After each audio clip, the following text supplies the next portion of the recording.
Lola, ang layo naman po ng lilipatan natin. Kailangan po ba talagang doon sa Antique tayo tumira? Ay mabuti nga at hindi na tayo kailangan pang umupan ng bahay. Libre na ang pagtira natin doon. At saka, mas magiging tahimik ang buhay natin doon kaysa dito sa tinitirahan natin ngayon. Ang inaalala ko lang po, liblib na lugar yun eh. Hindi po ba delikado ron? Sa palagay ko, magiging maayos ang pagtira natin doon, Apo.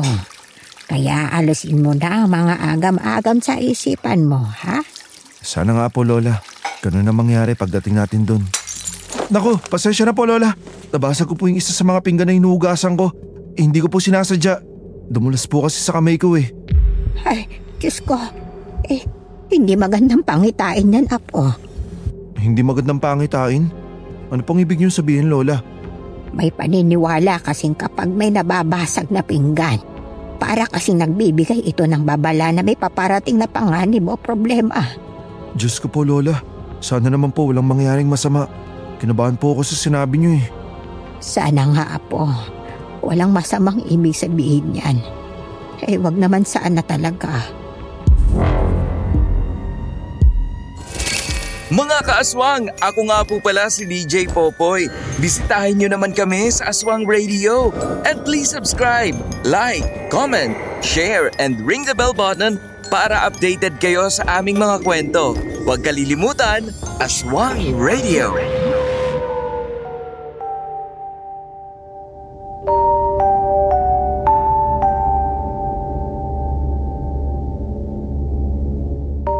Kumusta, Miss Ligaya? At sa lahat ng bumubuo ng Aswang Confessions. Ako si Jimboy, hindi ko tunay na pangalan. At kasalukuyang naninirahan dito sa Antique. Hindi ko na lamang babanggitin ang eksaktong lugar para na rin sa privacy ng mga taong nakatira dito. Gusto kong ikumpisal sa iyo, Miss Ligaya, na kami ng aking Lola Gloria, hindi niya tunay na pangalan, ay mga dayo lamang sa lugar na ito. Galing kami sa Marinduque. Ngunit hindi ko na rin ididetalye pa kung bakit kami umalis doon at lumipat dito sa isang liblib na baryo sa Antique. Sa una, inakala naming magiging tahimik at payapa ang buhay namin dito. Ngunit nagkamali kami dahil ang baryong aming pinuntahan ay ginagambala at sinasalakay pala ng mga aswang. At tungkol doon ang gusto kong ibahagi sa iyo, Miss Ligaya. At sa lahat ng tagapakinig ng channel na ito. Ngunit bago ko simulan ang aking kwento, samahan niyo muna ako sa isang simpleng almusal. At huwag kalimutang i-like, mag-comment, mag-share, at mag-subscribe sa channel na ito para lagi kayong updated sa mga kwento dito. Alam mo, Miss Ligaya, naaalala ko pa yung unang gabi namin ni Lola dito sa baryo. Malayo at liblib ang lugar na ito. Sa una, akala ko nahanap na namin ni Lola ang tamang lugar para sa amin. Ngunit nagkamali ako.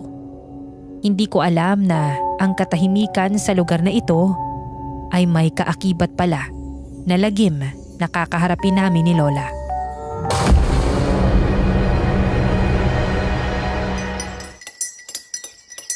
Sigurado po ba kayo na dito tayo titira, Lola? Ang layo po sa dati nating tinitirhan at ibang-iba po yung pakiramdam ko rito. Kanina habang naglalakad tayo papunta rito sa bago nating bahay, napansin ko nakatingin sa atin yung mga tao. Para bang sinusuri nila tayo. Parang inahaluka yung pagkatao natin sa paraan ng pagtitig nila. Wala kang dapat ikatakot, Apo. Hindi tayo naparito para makihalubilo sa kanila. Nandito tayo para mamuhay ng tahimik. Kaya wag mo na lamang pansinin ang mga tao kapag nakatitig sila sa'yo, ha? Pero Lola, paano kung hindi tayo tanggapin ng mga tao rito? Sa mga tingin pa lang nila, parang ayaw na nila sa atin eh. Para bang hindi nila gusto na nandito tayo. Apo, hindi natin kailangan ng pagtanggap nila. Tandaan mo ito. Jimboy, wag na wag kang basta magtitiwala sa iba. Kahit kanino. Hindi natin alam kung sino ang totoo at kung sino ang may itinatago. Matuto kang magmasid sa paligid.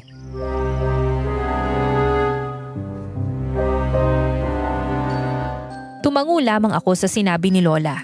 Alam kong para din naman sa aming kapakanan at kaligtasan ang gusto niyang ipaunawa. Ang maliit na barong-barong na tinutuluyan namin ay dating pagmamayari ng isa naming kamag-anak na pumanaw na. Wala ni isa sa iba pa naming kamag-anak ang gustong manirahan doon. Kaya naisip ni Lola na doon na lamang kami tumira. Isang hapon, habang nagwawalis ako sa labas, hindi ko sinasadyang marinig ang usapan ng ilang tao na malapit sa aming tirahan. Hindi ako maaaring magkamali. Kami ni Lola ang kanilang pinag-uusapan.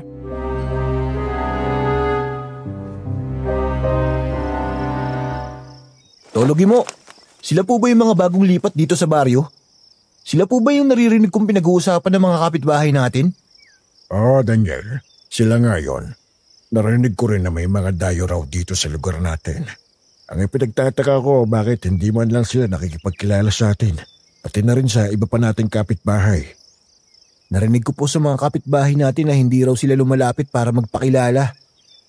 Para bang takot sa tao ang maglola na yun? May nagsasabi pa nga na baka may tinatago sila o baka nagtatago kaya umiiwas sa mga tao. Pero ang sabi ko naman baka nahihiya lang sila dahil wala pa silang kakilala rito. O baka nga may itinatago sila kaya ayaw nila makihalubilo sa mga tao. Tandaan mo Daniel, kapag may iniiwasan, tiyak na may dahilan. Halika po, puntahan natin sila. Tayo ang makipagkilala sa kanila. Sige po Lolo.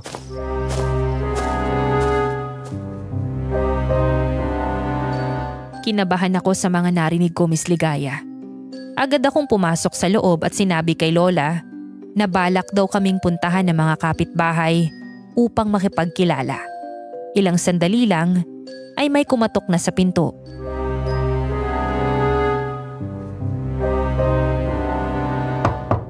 Tao po! Tao po!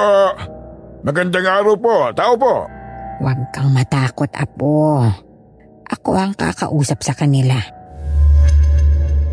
Binuksan ni Lola Gloria ang pinto at tumambad sa kanyang isang matandang lalaki kasama ang isang binata.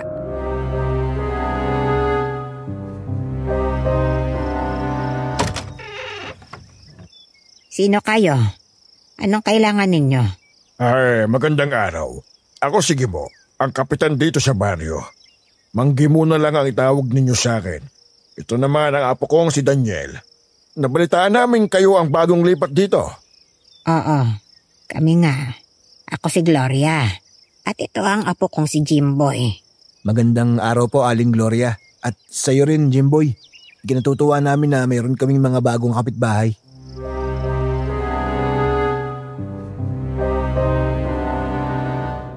Palihim akong napaismid. Kanina lang, kung ano-anong sinasabi nila tungkol sa amin. Tapos ngayon ay sasabihin nilang natutuwa sila sa pagdating namin. Salamat po sa inyo. Ganon din po kami. Napansin lang namin na hindi kayo nakikihalubilo sa mga kapitbahay. Hindi man lang kayo nagpakilala sa amin. Para bang napakailap ninyong maglola. Ano po bang dahilan? Pasensya na kayo ha. Diretso lang talaga ako magsalita. Sana ay huwag ninyong masamain. Wala naman. Gusto lang naming mamuhay ng tahimik. Hindi kami sanay makihalubilo sa iba. May mga bagay lang kami sa buhay na ayaw na namin pag-usapan pa. Igalang nyo sana ang aming katahimikan at huwag masyadong mag-usisa. Lolo, siguro huwag po natin silang pilitin. Hayaan muna natin sila. Baka sa tamang panahon ay sila na rin mismo ang lalapit sa atin. Mas maganda kung ipakita na lang natin na bukas tayo kung sakaling kailangan nila ng tulong. Tama ang apo mo. Mabuti siya at naiintindihan niya ang ibig kong sabihin. Habang nagsasalita si Daniel, napansin kong maayos ang kausap at marunong gumalang sa sinabi ni Lola. Ngunit si Lola, malamig pa rin ang naging tugon. Tila ayaw pa rin niyang makipaglapit sa kahit na kanino. Naiintindihan ko ang gusto niyong ipaunawa sa amin. Pero dapat ay maging bukas din kayo sa mga tao rito. Dito sa baryo walang kayang mabuhay ng mag-isa. Ay lahat ay nagtutulungan. Kung hindi kayo makikisama, hindi maiiwasan na pagdudahan kayo ng iba.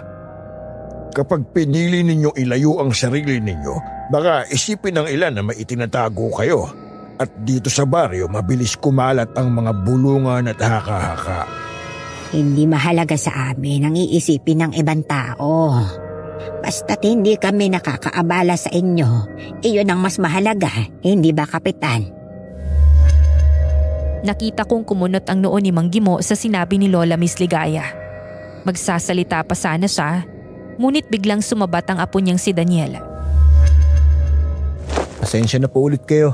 Ganyan lang po talaga magsalita si Lolo. Walang paligoy-ligoy. Sinasabi lang niya ito dahil siya ang kapitan ng baryong ito. At tungkulin niya tiyakin na nagkakaisa at nagtutulungan ng lahat ng nakatira rito. Kaya sana huwag ninyong masamain ang mga sinasabi niya. Ang totoo niyan, masaya po kami na narito kayo. At umaasa kami na dumating ang araw na maging bahagi rin kayo ng aming maliit na komunidad. Sige po, aalis na kami. Tara na po, Lolo. Hayaan na po natin sila. Napakamot na lamang sa ulo ang matandang lalaki. At wala nang nagawa ng hilahin siya ng apo niya palayo. Ngunit may pahabol pa pala siya. Pero kung may kailangan kayo, huwag kayong mahihiyang lumapit sa amin. Sana lang talaga ay hindi kayo magdulot ng problema. Huwag kayong mag-alala. Wala kaming gagawin ng apo ko na hindi ninyo magugustuhan. Wala kaming balak magbigay ng problema o manggulo kanino man. Muli, ako na po ang humihingi ng paumanhin. Halika na, tayo na po, Lolo. Ngunit bago sila tuluyang umalis, tumingin pa si Mang Gimo kay Lola. Tila ba binabasa ang buo niyang pagkatao. Doon ko naramdaman na kahit hindi pa man nagsisimula ang buhay namin sa nilipatan naming lugar, may mga tao nang nagdududa sa amin. Nang makaalis na sila, dama ko pa rin yung bigat ng mga sinabi ni Mang Gimo. Ang akala ko isang simpleng pagbisita lamang yun, ngunit puno pala yun ng pagdududa.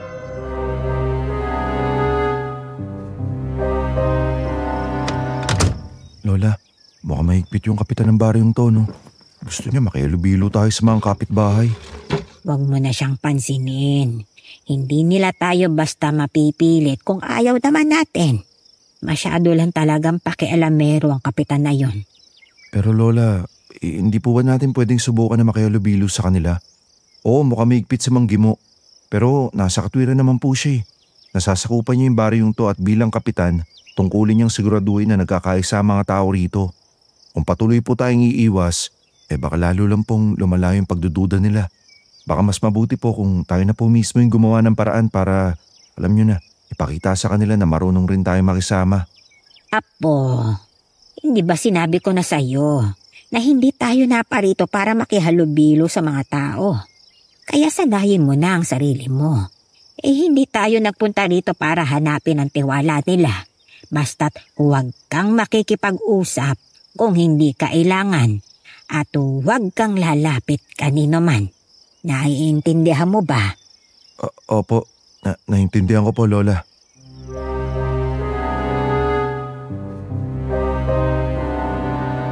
At sa araw na yon, nagsimula ang lahat. Ang aming pag-iwas na makisalamuha sa mga tao ay agad na nagtayo ng pader sa pagitan namin at ng buong baryo. Makalipas ang ilang araw mula nang kausapin kami ni Mang Gimo at Daniel, lalo kong naramdaman ang bigat ng mga tingin ng mga tao sa baryo. Tuwing lalabas ako ng bahay upang maglinis sa tapat, nakikita ko yung ilang kapitbahay na nag-uumpukan at nagbubulungan. Pagkatapos ay sabay-sabay silang titingin sa direksyon ng bahay namin bago muling magbulungan. Ang hindi ko alam noon, may dalawa palang kapitbahay na laging nakamasid sa amin. Sina Mang Carlito at Mang Emong. Nakilala bilang mga tsismoso ng baryo. Wala silang ibang ginawa kundi pagtsismisan kaming maglola.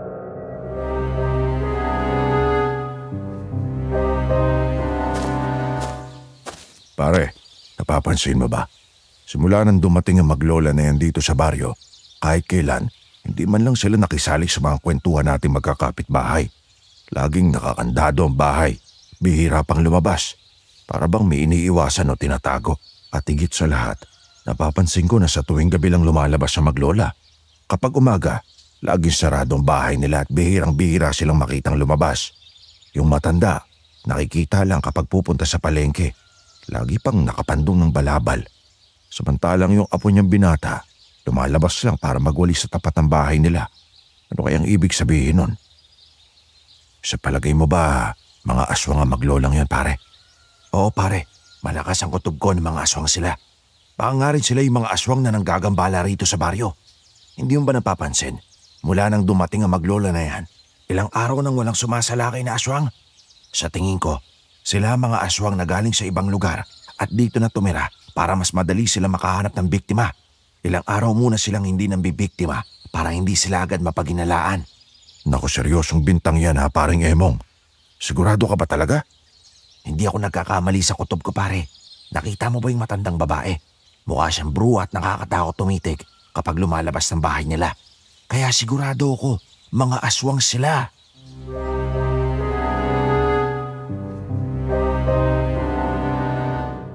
Wala kaming kamalay-malay ni Lola na iba na yung tingin sa amin ng mga tsismoso naming kapitbahay, Miss Ligaya. Handa na silang magsimulang maghasik ng masamang hinala tungkol sa amin.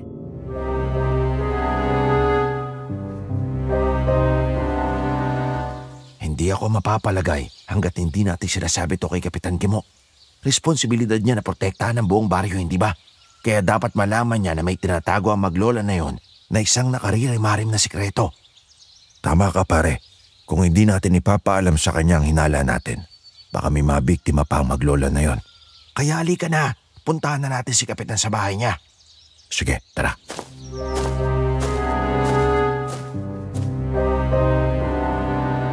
Nagmamadaling nagtungo ang dalawang tsismoso sa bahay ni Mang Gimo at doon nila kami siniraan nang wala man lang konkretong ebidensya.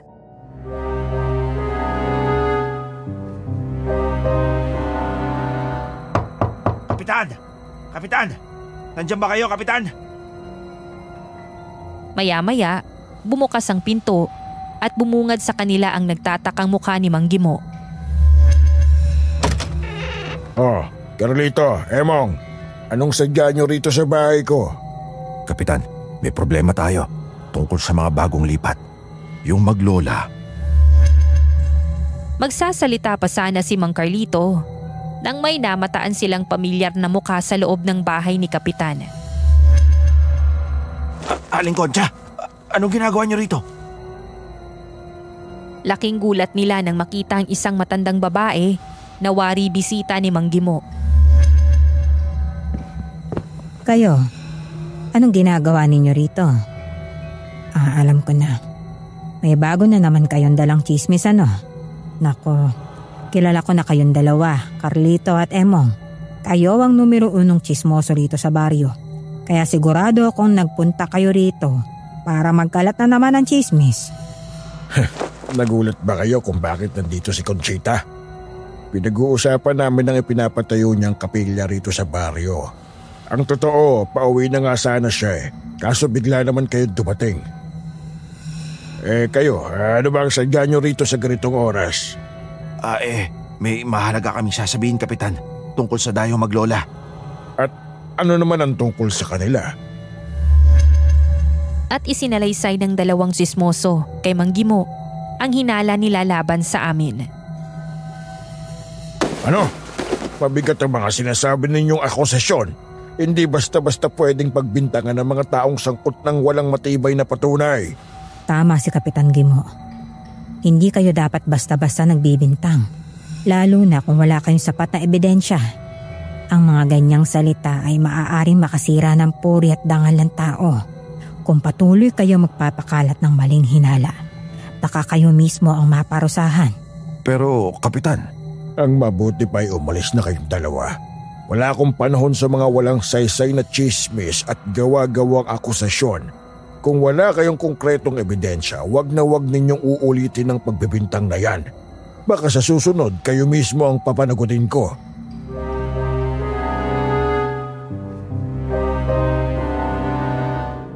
Lulugo-lugo at kakamot-kamot sa ulo na umalis si Mang Carlito at Mang Emong mula sa bahay ni Mang Gimo. Habang papalayo, maririnig pa yung mga mahina nilang bulungan. Tila nagdaramdam pero hindi pa rin sumusuko sa kanilang hinala. Alam kong hindi matatapos doon ang chismis na nilikha nila. Sa halip, mas lalo pa itong kakalat sa buong baryo. Nang makaalis sa mga tsismoso.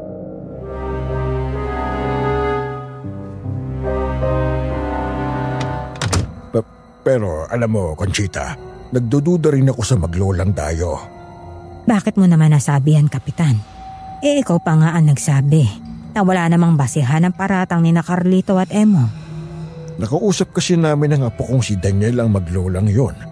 At base sa kilos at pananalita ng matandang babae na si Gloria, may kakaiba sa kanya na hindi ko mawari. Parang may itinatagong sikreto. Kapitan, bakit hindi mo sila bigyan ng pagkakataon? Gusto ko silang makilala. Ayoko kasi silang husgahan agad base lang sa mga naririnig ko. Hindi ba mas makabubuti kung kilalanin natin sila ng personal bago gumawa ng anumang hatol? Paano natin sila makikilala kung ayaw nga nila makihalubilo sa ibang tao? Nibihirang lumabas sa bahay nila ang maglola at palaging umiiwas sa mga kapitbahay. Alam mo, Kapitan, darating din ang oras na makikihalubilo rin sila sa atin. Kailangan lang natin silang intindihin at bigyan ng panahon. Baka mas lalo pa silang mapalapit sa atin kung papakita natin na handa tayo makinig at makipagkaibigan.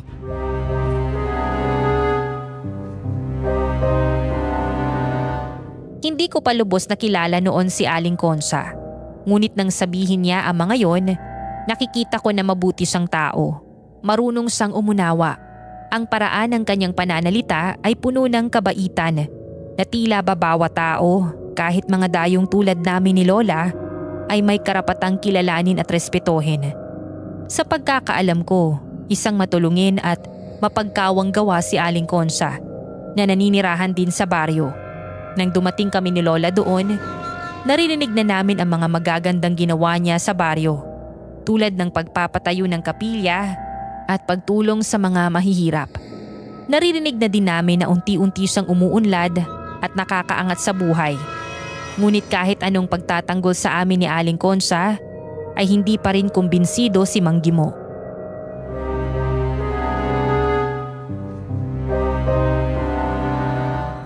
Pero paano kung tama sina Carlito at Emong? Paano kung totoo nga na mga aswang ang maglola?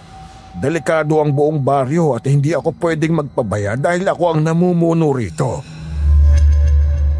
Ngunit biglang sumingit sa usapan ng apo niyang si Daniel.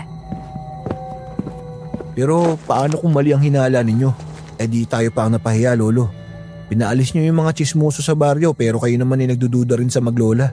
Wala rin kayo pinagkaiba kina Mang Carlito at Mang Emong, Lolo. Oh, akala ko ba natutulog ka na? Nakikinig ka pala sa usapan namin. Opo, Lolo. At nakakainis lang na hindi pa rin naaalis ang pagdududa ninyo sa mga bago nating kapitbahay. Kahit wala naman silang ginagawang masama. Tama ang apo mo, Kapitan. Pakinggan mo siya. Bakit hindi mo muna obserbahan ang dayong maglola? Kapag may makita kang kahina-hinala, saka ka gumawa ng aksyon. Pero hanggat wala silang ginagawang mali, wala tayong karapatang husgahan sila.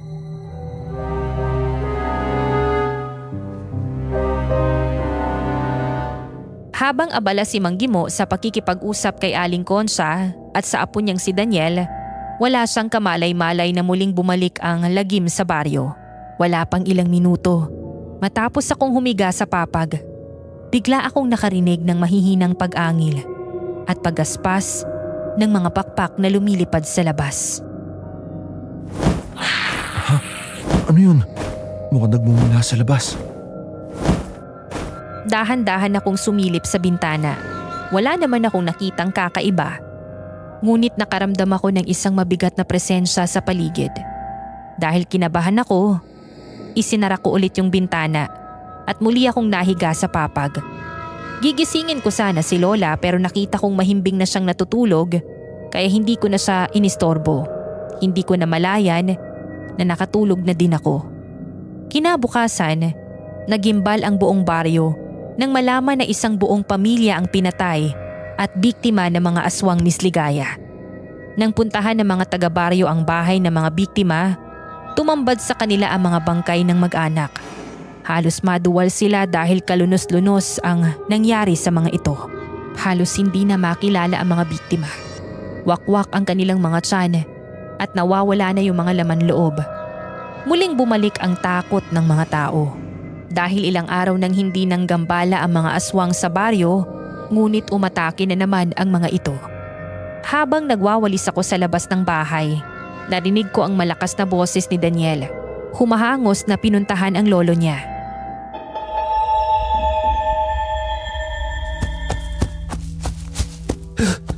Lolo! Lolo! Nakita niyo na po ba ang nangyari sa pamilya ni Mang Gido? Diyos ko, kaawa-awa ang sinapit nila. Walang awang pinatay ng mga aswang ang buong pamilya nila. Ilang araw na natahimik ang baryo pero grabe ang kapalit ng kanilang pagbabalik. Oo, nakita ko na kanina, Apo. Nagbalik na naman ang mga halimaw. Akala ko sa ibang lugar na sila naghahanap ng mabibiktima dahil ilang araw nang hindi sila nanggugulo rito sa baryo natin. Pero yun pala, babalik sila at mas marami na ang biniktima nila ngayon. Dati isa lang ang kanilang binibiktima pero ngayon isang buong pamilya na. Hindi ko maiwasang mabahala. Lolo, hindi kaya... Hindi kaya ano, Apo? Hindi po kaya... Baka tama ang sinasabi ni Mang Carlito at Mang Emong. Baka ang maglola ang may kagagawan nito. Hindi kaya totoo ang hinala nila ng mga aswang ang maglola. Narinig ko po na sinabi nila na sa tuwing gabi lang lumalabas ang maglola at nakakapagtaka na mula nung dumating sila rito, ilang araw na hindi umatake ang mga aswang. Ngayon na lang ulit. Parang gusto ko nang maniwala na nagpunta sila rito sa baryo para makapangbiktima. Sinadya nilang hindi mambiktima ng ilang araw para hindi sila agad mapagbintangan. Oh, kagabi lang todo tanggol ka sa maglola. Bakit ngayon pinagdududahan mo na rin sila, Apo? Ang ginawa sa pamilya ni Mang Gido, Lolo, ay sobrang kalupitan.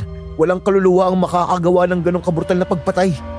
Ilan sa mga biktima ang mga bata. Pati ang sanggol na halos wala nang natira sa katawan dahil kinain ng mga walang hiyang aswang na yan. At sino pa ba ang dayo rito sa baryo? Sila lang naman, di ba, Lolo?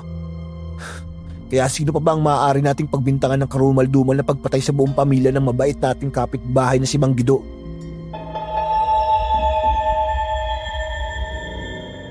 Napailing ako sa narinig ko.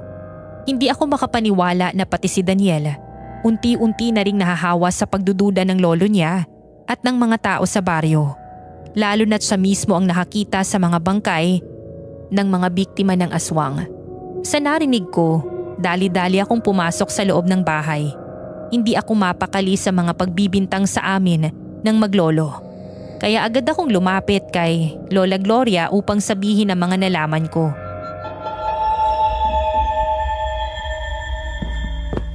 Lola, pinag-uusapan na naman po nila tayo sa labas. Pinagbibintangan po nila tayo. Ano? Ano ang ibinibintang nila sa atin? Lola, pinagbibintangan po tayo na aswang daw tayo. Dahil gabi lang daw po tayo lumalabas ng bahay. At sino naman na nagpapakalat ng kalokohan na iyan? Ang maglolo po na sina Daniel at Mang Gimo. Akala ko pa naman iba si Daniel sa lolo niya. Pero pareho rin pala sila mapanghusga. Tayo yung pinagbibintangan ng mga aswang na pumatay sa kapitbahay natin. Pati ba naman ang paglabas natin sa gabi pagdududahan pa nila? Ano bang pakialam nila kung mas gusto nating magpahangin sa labas tuwing gabi? Ay nako. Hayaan mo nga sila, Apo. Unang kita ko pa lang sa matandang yun ni mukha na siyang mapanghusga sa kapwa. Pero teka, sino sa mga kapitbahay natin ang pinatay kamo ng aswang? Ayon po sa narinig kong sinabi ni Daniel, buong pamilya raw po ni Mang Gido ang pinatay. Wala raw pong natira. Lahat daw po pinatay ng mga aswang, pati na yung mga bata at sanggol. Ano? Totoo ba yan, Apo? Totoo po, Lola. Kalat na po sa buong baryo. Nakita na nga raw po ni Mang Gimo at Daniel yung mga biktima. Karumal-dumal daw po talaga yung sinapit ng pamilya. Teka Lola, yung narinig ko kagabi na pag-angil at pagaspas ng pakpak, sigurado po yun na po yung aswang. At sa tingin ko, yun yung pumatay sa buong pamilya nila. Narinig mo kagabi ang aswang? Opo Lola, narinig ko nung magbukas ako ng bintana. Natakot po ako kaya bumalik na ako sa higaan. Mabuti na lang at pabilis akong nakatulog. Kung ganun, may mga aswang talagang gumagala sa baryong ito. Hindi ko inakalang bukod sa mga mapanghusgang tao, totoong mga halimaw pala madaratnan natin sa lugar na ito. Pero Lola, paano po kung tuluyan nilang pinaniwalaan ng mga aswang tayo? Baka mamaya sugurin nila tayo rito o kaya palayasin nila tayo sa baryo o mas masahol pa. Paano kung saktan nila tayo? Kapag dumating ang oras na yon, haharapin natin ito. Malinis ang konsensya natin. Wala tayong ginagawang masama o inaargabyadong tao. Baka sila pa ang mapahiya sa mga pinagsasasabi nila sa atin.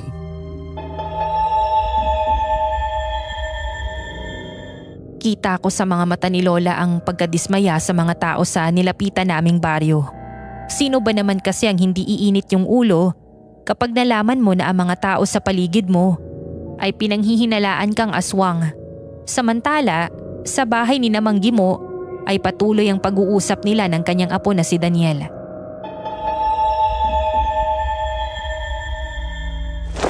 Hindi po talaga ako mapalagay, Lolo. Kung hindi natin gagawa ng paraan, baka mas marami pa ang mamatay at mabiktima ng mga aswang na yon. Daniel, apo, ikaw na rin ang nagsabi na hindi tayo dapat magpadalos-dalos. Kapag mali ang paratang natin, baka masira ang buong baryo. At kung totoo ngang sila ay mga aswang, kailangan natin ng matibay na patunay. Bukod sa tuwing gabi lang sila lumalabas ng bahay at hindi nakikihalubilo sa mga tao, ano pa bang ebidensya natin, di ba? Wala. Pero Lolo, hindi pa ba sapat na palatandaan ang madalas nilang paglabas tuwing gabi para mapatunayan ng mga aswang nga sila? Hindi yun sapat na ebidensya, Apo. Ang kailangan natin ay mahuli sila sa akto na nasaan yung aswang at gumagawa ng kasamaan. Huwag mong kalimutan, Apo, mas mapanganib kung magkamali tayo ng pagbibintang. Nakakalungkot isipin na ibinabatay lang nila ang kanilang pinaniniwalaan sa nakikita nila. Akala namin sa paglipat namin dito sa baryo ay magkakaroon kami ng tahimik na buhay. Ngunit nagkamali kami.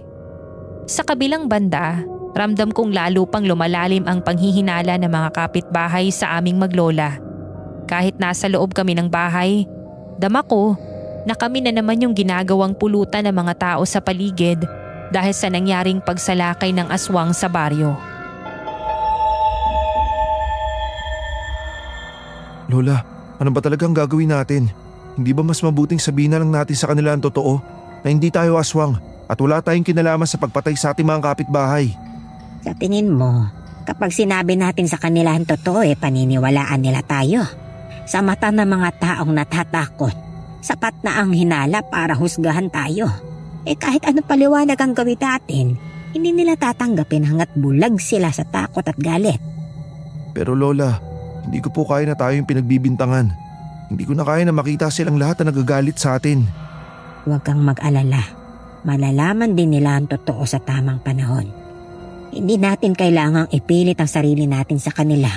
Kapag dumating ang araw na lumabas ang tunay na anyo ng kasamaan, sa kanila mauunawaan na wala tayong kasalanan. Kaya ang mahalaga ngayon, manatili tayong matatag at huwag tayong magpapatinag sa maling paratang. Nang araw na yon, sinubukan kong silipin ang bahay ng pamilyang pinatay ng aswang.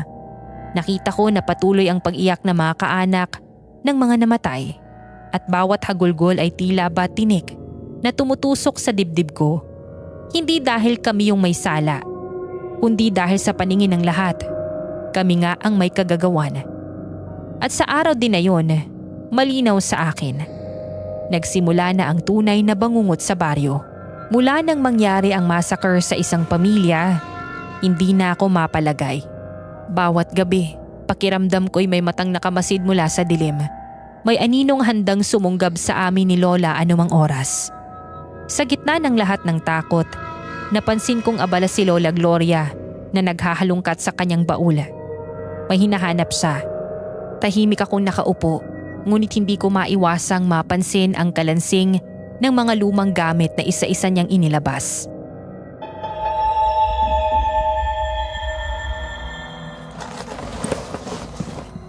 Lola, ano po bang hinahanap niyo riyan sa baul? Kanina pa kayo halukay ng halukay dyan eh. May mga bagay akong gustong ipakita sa iyo, Apo. Panahon na siguro para malaman mo ito. Maya-maya, may inilabas si Lola na isang tela na kulay abo. Maingat niya itong binuklat at mula doon ay lumitaw ang isang bagay. Isang malaking bato, makintab at hugis bilog. Para lang itong panghilod na karaniwang ginagamit sa paliligo. Pero kakaiba ang batong yon. May kintab itong tila nagmumula sa loob. Kumikislap na para bang may buhay. Sa bawat salubong ng liwanag mula sa lampara, naglalaro ang mga kulay.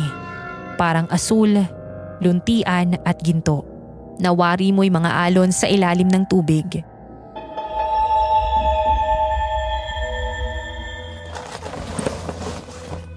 Lola, bato lang po yan eh. Parang panghilod lang na malaki. Hindi ito basta bato lang, Apo. Isa itong mutya. At hindi lang karaniwang mutya. Ito ang mutyang tinatawag na mutya ng dilim at liwanag. Mutya? Di po ba nababasa lang sa mga alamat yun? Parang kwento-kwento lang rin po yun eh. Hindi ito alamat o kwento lamang, Jimboy. Totoo ang mutya. Ang mutya ay galing sa kalikasan. Mula sa pinakamatandang bundok, sa pinakailalim ng dagat, o kaya'y sa puso ng mga nilalang na may kapangyarihan. Ang mutya na ito, nakuha ng ating mga ninuno sa isang dambuhalang puno ng balete sa Marinduque. Maraming taon na nakalilipas. Napatitig ako sa mutya, Miss Ligaya. Parang may buhay ang liwanag na gumagalaw sa loob nito. Kumikislap na parang kidlat na nakulong sa bato. Lola, totoo po bang may kapangyarihan ng mutya? Ayon kasi sa mga nabasa ko, meron daw tong kakayahang magpagaling ng mga may sakit, magbigay ng swerte at magtanggol laban sa masasamang espiritu. Lola, totoo po ba yun? Oo, Apo. Ang mutya na ito ay ginawa upang maging pananggalang laban sa kasamaan. Sa tuwing may aswang nalalapit, kusang magliliwanag ito. At kapag ginamit ng tama, kaya nitong sunugin ang katawan ng isang aswang. Pero tandaan mo, hindi ito basta-basta ginagamit, ha? Kung ganyan po pala kalakas ang mutya, bakit ngayon nyo lang po pinakita sa akin? Di sana nagamit na natin nung umatake yung mga aswang. Ay, basta bawat paggamit nito, may kapalit. Ang mutyang ito, hindi basta-basta. May bigat itong dala, kaya't pinili kong itago muna hanggang sa dumating ang panahong talagang kailangan natin. Hindi ko man agad naunawaan ang ibig sabihin ni Lola. Ramdam ko sa tono ng kanyang boses na may sikreto pa siyang hindi sinasabi sa akin. Teka lang Lola, sabihin niyo po sa akin ang lahat ng tungkol sa mutyang yan. Ano po bang kapalit yung tinutukoy niyo? Delikado po ba to? Basta tandaan mo, Apo, ha? Ang kapangyarihan ay laging may kabayaran. Ngunit sa ngayon, ang pinakamahalaga ay malaman mong ang mutya na ito ang pinakamabisang sandata laban sa mga alagad ng kadiliman. Tinitigan ko pa ang mahiwagang bato. Ang kinang nito'y lalo pang lumalakas habang hawak ni Lola. Parang sumasabay sa pintig ng aming mga puso. At sa bawat tibok, dama kong isang kakaibang enerhiya. Misteryoso, ngunit nakakaakit. Para bang may boses na bumubulong mula sa kaloob-looban ng mutya. Lola, gagamitin niyo po ba talaga yan kung muling umatake yung mga aswang? Hindi po ba delikado? Kung kinakailangan, oo. Hindi ako magdadalawang isip na gamitin ang mutyang ito laban sa kanila.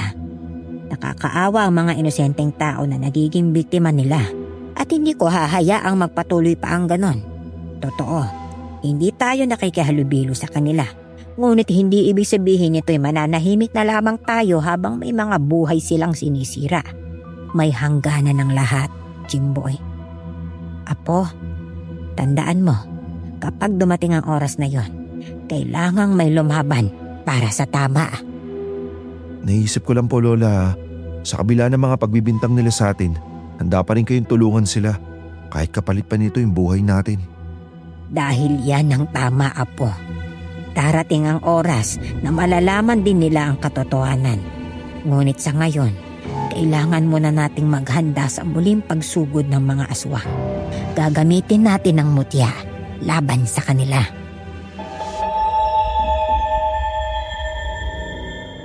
Sa sandaling iyon, nasilayan ko ang tunay na kabutihan sa puso ni Lola Miss Ligaya. Wala sa kanya ang panghusga sa mga tao. Mas mahalaga sa kanya ang makatulong, kahit na ang kapalit nito ay ang pagharap sa panganib.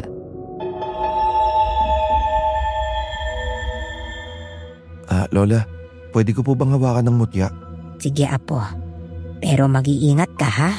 Malakas ang enerhiyang nakapaloob sa mutya at hindi lahat ay kayang pasanin iyon. Kaya dahan-dahanin mo lamang ang paghawak. Hinawakan ko ang mutya. Nang dumikit ito sa palad ko, bigla kong naramdaman ang init na nagmumula dito.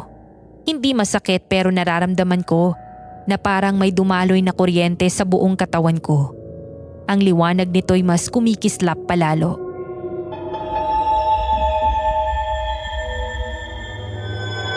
Lola, tingnan nyo. Mas lalong lumakas ang liwanag na nagbumula sa mutya. Ang ibig sabihin niyan, may mga nilalang ng dilim na malapit sa atin. Pero wag kang mag-alala, hindi sila makalalapit dito dahil batid nila ang kapangyarihan ng mutya. At teka, ayan, humihina na ang liwanag ng mutya. Ibig sabihin, nakalayo na ang mga aswang. Wala na sila. Natakot ang mga walang hiya. Talaga po, Lola? May mga aswang sa paligid? Oo, meron apo. Pero wag kang mag-alala, wala na sila. Umalis sila dahil naramdaman nila ang panganib ng mutya. Kaya akin na muna ang mutya at itatago ko na ulit. Agad kong iniabot kay Lola ang mutya. Inawakan niya ito ng mahigpit at unti-unting kumalma ang liwanag hanggang sa tuluyang maglaho. Papanganib pala rito, Lola. May mga aswang dito sa nilipatan natin. Hindi rin pala ligtas dito. Sana hindi na lang tayo tumira rito eh. Mas mabuti pa siguro kung sa ibang lugar na lang tayo tumira. Hindi mawawala ang mga aswang apo. Kahit saan nariyan sila. Naghihintay lamang ng tamang oras para umatake. At darating ang gabing susubukin nila ang lakas ng mutya. Kapag dumating ang oras na iyon, dapat handa tayo. Tahimik akong napaupo, patuloy na iniisip ang mahiwagang mutya. Hindi ito isang ordinaryong bato.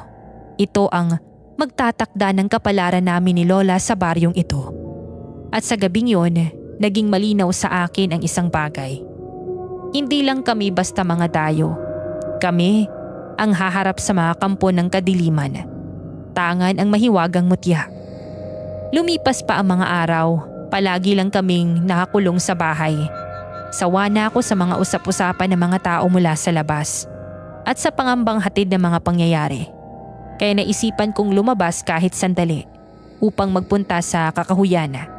Ang amoy ng hangin at ng mga halaman baka sakaling makapagpagaan ng loob ko. Alam kong hindi basta-bastang papayag si Lola na umalis ako nang hindi siya kasama. Pero sinubukan ko pa rin.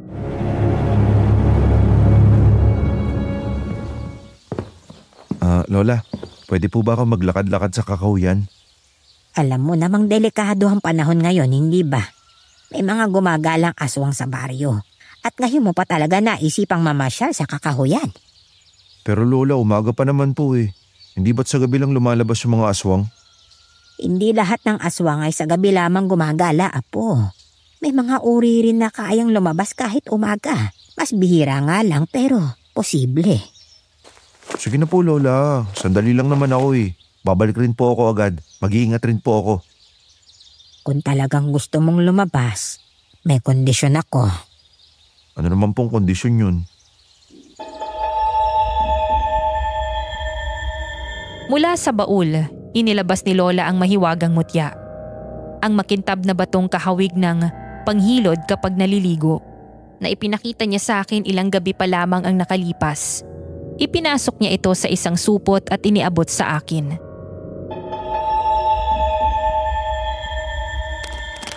Dalhin mo ito, apo. Lola, kailangan pa po ba talaga yan? Bibit-biting ko pa po kasi yan eh.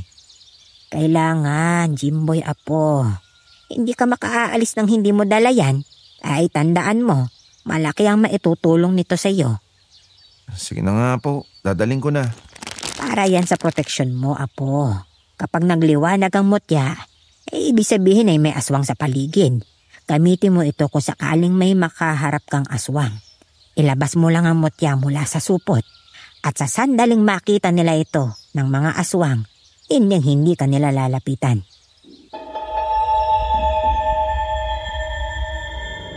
Wala na akong nagawa. Inilagay ko ang mutya sa supot at isinabit sa bewang ko. Paglabas ko ng bahay, sinalubong ako ng sikat ng araw at simoy ng hangin mula sa kakahuyan. Matagal-tagal na rin mula nang huli kong maramdaman ang ganong ginhawa. Habang naglalakad, naririnig ko ang langit-ngit na mga tuyong dahon sa ilalim ng tsinelas ko. Ang huni ng mga ibon at ang pagaspas ng hangin sa mga sanga. Ilang minuto na akong naglalakad nang bigla akong makarinig ng malakas na sigaw sa kung saan. Tulong! Tulong! Tulungan niyo ako! Nanlaki ang mga mata ko, Miss Ligaya. Boses ni Daniel yon. Mabilis akong tumakbo patungo sa pinanggagalingan ng boses. At doon, tumambad sa akin ang isang nakakapanindig balahibong tanawin. Isang nilalang na hindi maipaliwanag ang anyo ang naroroon. Ang balat niya ay kulay abong waring nabubulok at ang mga matang namumula ay nanlilisik. Ang bibig niya ay puno ng matutulis na ngipin, nakabuka at handang lumapa. Ang mga kuko niya ay mahahaba, tila mga patalim, at ang amoy na nagmumula sa kanya ay kasing baho ng nabubulok na bangkay. Si Daniel nakasandal sa puno, nanginginig at hindi makagalaw sa takot.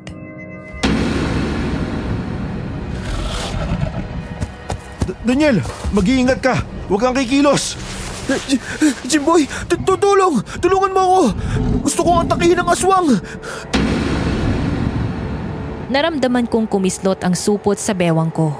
Nang ilabas ko, ang mutya ay sobra itong nagliliwanag. Parang nag-aapoy ang liwanag na nakakulong sa loob nito. Kaya mo to, Jimboy. Ito ang sabi ni Lola. Gamitin mo ang mutya kapag may nakainkwentro kang aswang. Humakbang ako papalapit sa kinaroroonan ni Daniel. Biglang umangil ng ubod ng lakas ang aswang. Nakakakilabot pagmasdan sa malapitan ng itsura ng aswang. Para itong mabangis na asong nagngangalit. Ramdam ko ang panginginig ng lupa sa bawat paggalaw nito. Ngunit hindi ako umatras. Inilapit ko sa kanya ang nagliliwanag na mutya. Layuan mo siya! Umalis ka rito, aswang! Nang itutok ko ang mutya, bigla itong kumislap at mas nagbigay pa ng mas matinding liwanag. Napaatras ang aswang at umangil na parang nasasaktan. Parang sinusunog ng liwanag ang kanyang balat. Umangil siya ng mas malakas at nagtangkang sugurin ako. Ngunit hindi siya makalapit. Itinaas ko ang mutya at lalo pa itong inilapit sa kanya. Sa bawat hakbang ko'y umaangil siya nang nakapanghihilakbot.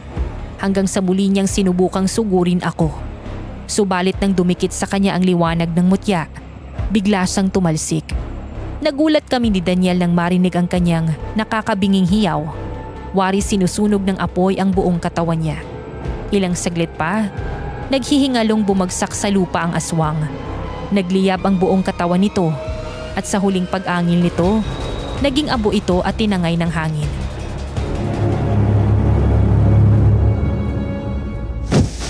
Jimboy, anong ginawa mo? Ano yun?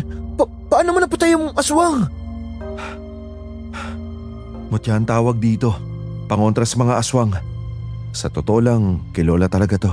Pinahiram lang niya sa akin para may panlaban ako kung sakaling may aataking aswang. Sa Lola mo galing yan? Grabe. Kung wala ka, siguradong pinatay na ako ng aswang na yun. Paano ka natutong gumamit niyan? Sabi ni Lola kapag nagliwanag ang mutya, may aswang sa paligid. At kapag dala mo to, hindi ka nila basta malalapitan. Napatitig si Daniel sa abo na natira mula sa aswang. Kita ko sa mata niya ang matinding gulat at paghanga. Maraming salamat, Jimboy. Kung hindi dahil sa iyo, baka nilapa na ako ng aswang na yun.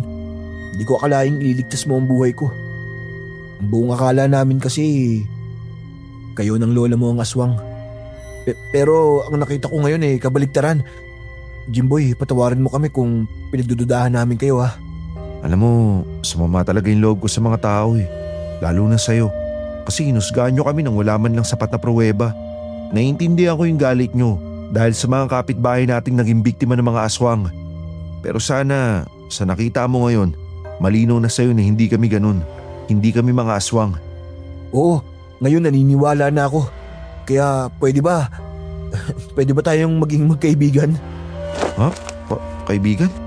Oo, dahil kung kayang lumaban ng isang tulad mo para sa iba, ibig sabihin mapagkakatiwalaan ka at gusto kitang maging kaibigan. Maaari ba yun? Oo naman, gusto ko rin magkaroon ng kaibigan dito sige, mula ngayon magkaibigan na tayo Pero kung maaari, wag mo munang sasabihin kahit kanino tungkol sa mutya lalo na sa lolo mo. Sasabihin ko muna kay lola ang nangyari. Naiintindihan ko, Jimboy. Sige, ililihim ko muna ito hanggang sa handaan na kayo ng lola mo na sabihin ang tungkol dito. Salamat, Daniel. Mabuti at naiintindihan mo. Huwag kang mag-alala. Gagawin namin ni lola ang lahat para wala nang mabiktima ang mga aswang sa baryo. Maraming salamat, Jimboy. Aasahan namin yan. Sa unang pagkakataon mula nang dumating kami ni Lola sa baryo, may isang taong naniwala na sa akin, Miss Ligaya. Si Daniela. At doon nagsimula ang hindi lang pagtitiwala, kundi isang pagkakaibigan. Habang naglalakad kami pa uwi mula sa kakahuyan, bit-bit ko pa rin ang pasasalamat sa mutya ni Lola. Dahil sa nangyari, napatunayan naming mali ang kanilang mga hinala. Ngunit kinagabihan, muling umatake ang mga aswang sa baryo. Ramdam ko ang matinding takot ng mga tao. Kasabay ng malalakas na sigawan na umaalingaw-ngaw sa paligid. Nagkakagulo ang lahat. Hindi makayanan ng mga kalalakihang nagroronda ang bangis at lakas ng mga halimaw. Sa gitna ng kaguluhan, biglang dumating si Daniel. Habol hininga at nagmamadali. Malakas siyang kumatok sa pinto ng aming bahay.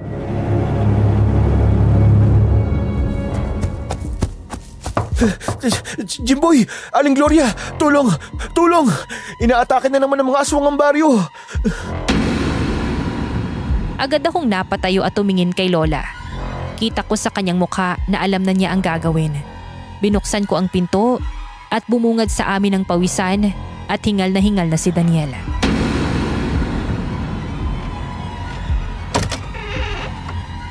Tama ang ginawa mong pagpunta rito, iho. Kung gusto nating maligtas ang baryo, kailangan na nating muling gamitin ang mutya. Nasabi ko na po kay Lola yung nangyari at nakahanda po siyang tumulong sa baryo. Tungkol po sa mga nasabi namin sa inyo, Aling Gloria, humihingi po ako ng tawad. Ako na rin po ang taos-pusong nakikiusap ng paumanhin kay Lolo at sa ating mga kapitbahay. Wala na rin pong magawa si Lolo. Ang mga kalalakihang nagroronda sa baryo na siya ang namumuno, hindi po kayang tapatan ng lakas ng mga aswang. Ilan sa kanila ay napatay na ng halimaw na yun. Kayo na lang po ang tanging nakikita naming pag-asa. Nilingon ko si Lola at ramdam kong mabigat ang kanyang desisyon. Alam kong hindi niya basta-bastang ilalabas ang mutya. Pero sa pagkakataong yun, wala na kaming ibang pagpipilian pa. Ngayon ang tamang panahon upang ipakita sa buong baryo na ang mutya lamang ang makapagtataboy sa mga aswang. Panahon na rin upang ipakita natin sa mga tao, Apo, na hindi tayo gaya ng iniisip nila. Halika, samahan natin si Daniel at sabay-sabay nating harapin ang mga halimaw na iyon. Opo Lola, handa na po ako. Sabay-sabay kaming lumabas. Naririnig namin na mas lalong lumalakas ang sigawan ng mga tao habang papalapit kami sa lugar kung saan nanggugulo ang mga halimaw. Mula doon, nasilayan namin ang mga aswang na marahas na sumasalakay sa mga kabahayan. Nagkakagulo ang lahat. Ang mga tao'y nagtatakbuhan, nagsisiksikan at nagtatago sa kung saan. Sa gitna ng kaguluhan, si Mang Gimo ay nalilito na at tila nawawalan na ng pag-asa. Ay, Diyos ko. Napakalakas ng mga aswang na ito. Wala na bang makakapigil sa kanila? Ano ang gagawin natin, mga kasama? Lolo! Narito na sila Lola Gloria at Jimboy. May alam silang paraan upang mapuksa ang mga aswang. Nakita ko ang gulat sa mukha ni Mang Gimo. Parang hindi siya makapaniwala sa sinabi ng kanyang apo. Sila? Di ba sila nga ang pinaghihinalaan mong aswang, Apo? Paano naman? Mali ang iniisip ninyo sa akin at sa apo ko, Kapitan. Ngayong gabi, ipapakita namin na kakampi ninyo kami at hindi ang inyong kalaban. Kinuha ni Lola ang mahiwagang mutya mula sa kanyang bulsa. Nagliwanag at kumislap yon sa gitna ng dilim. Agad na nagbigay ng kakaibang presensya. Nang masilayan ito ng mga aswang, bigla silang umatras. Halatang nasindak at nanginginig sa takot. Habang nasa amin tong mahiwagang mutya, hindi kayo makakalapit. Mga kampo ng demonyo! Ngunit hindi lahat ng aswang ay umatras. May ilan na nagtangkang sumugod sa amin. Subalit paglapit nila, biglang lumabas ang napakalakas na liwanag mula sa mutya. Dahil dito, nasunog ang kanilang balat hanggang sa sila'y nagliyab at tuluyang naging abo. Sa takot sa nangyari, napilitan ng natitirang mga aswang na umatras at magsitakbuhan palayo. Grabe! Nakakamangha talaga ang lakas ng mahiwagang mutya. Naitaboy nito ang mga aswang. Nang mawala na ang lahat ng mga aswang, nagsimulang lumapit ang mga tao sa amin, Miss Ligaya. Gulat na gulat sila at may halong hiya sa kanilang mga mata.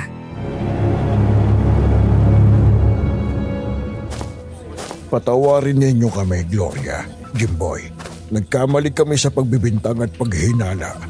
Inakala namin kayo ang mga aswang, ngunit kayo pala ang nagligtas sa baryo. Salamat.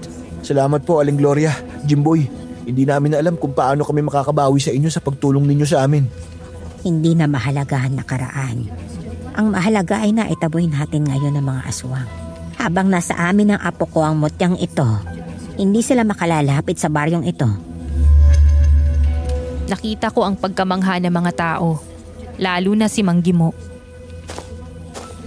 Ay, pwede ko na po bang sabihin sa kanila ang ginawa ni Jimboy, Aling Gloria? Pwede na, Daniel. Nasabi ko na rin yan kay Lola. Lolo, mga kasama, ganito kasi yun. Nang magpunta ako sa kakahuyan, muntik na akong lapain ng isang aswang. Mabuti na lamang at naroon si Jimboy. Iniligtas niya ako gamit ang mahiwagang mutya nila ng kanyang lola at napatay niya ang aswang. Totoo ba ang sinabi mong yan, Apo? Iniligtas ka ni Jimboy gamit ang pangontrang yan? Opo, Lolo. Totoo po ang sinasabi ko. Muntik na po akong mamatay sa kakahuyan nang sumugod ng aswang sa akin. Utang ko po kay Jimboy ang buhay ko. Kung hindi dahil sa kanya at sa dala niyang pananggalang, baka hindi na tayo magkasama ngayon. Ay, salamat Jimboy kung ganon. Salamat sa pagliligtas sa apo ko. At Gloria, maraming salamat din sa pagligtas sa aming lahat. Hindi ko alam kung paano kami makakabawi sa inyo. Napangiti si Lola, ngunit bakas pa rin ang bigat sa kanyang mga mata. Hindi ko mawari kung bakit, ngunit waring may kakaiba siyang nararamdaman. Ilang sandali pa, lumapit sa kanya si Aling Consa. Kilala sa buong baryo bilang mabait at mapagkawang gawa. Saan ba galing ang mutya na yan? Mukhang malakas na pangontra nga yan sa mga aswang. Maaari mo bang sabihin sa amin kung ano ang pinagmulan niya? Paumanhin ngunit, huwag na ninyong itanong kung saan ang galing mutya. Isa itong lihim ng aming pamilya na hindi maaaring isiwalat kanino man. Naway, maunawaan ninyo. Ay, ganun ba? Sige, naiintindihan ko. Pero nararamdaman ko na may malalim na kwento ang mutya na yan.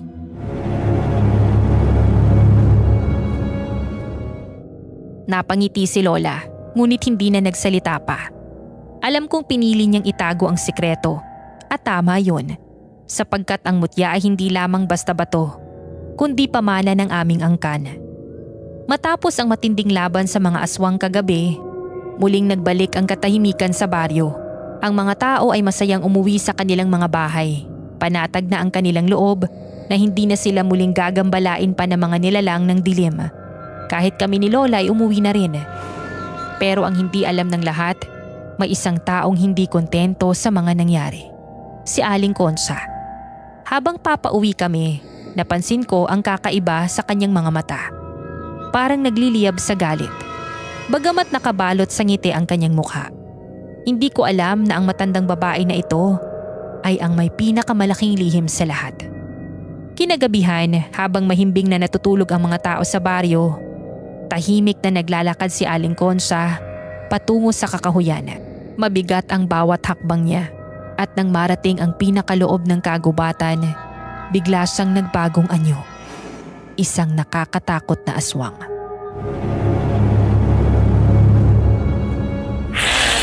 Wisit, alas maubos ang mga alagad ko dahil sa pesteng mutya ng maglolang yan. Hindi mo na kami susugod sa baryo.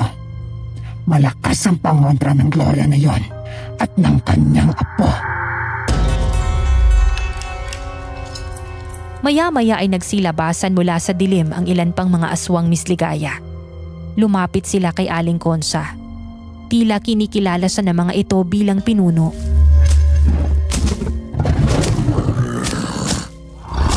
Mabuti at nandito na kayo.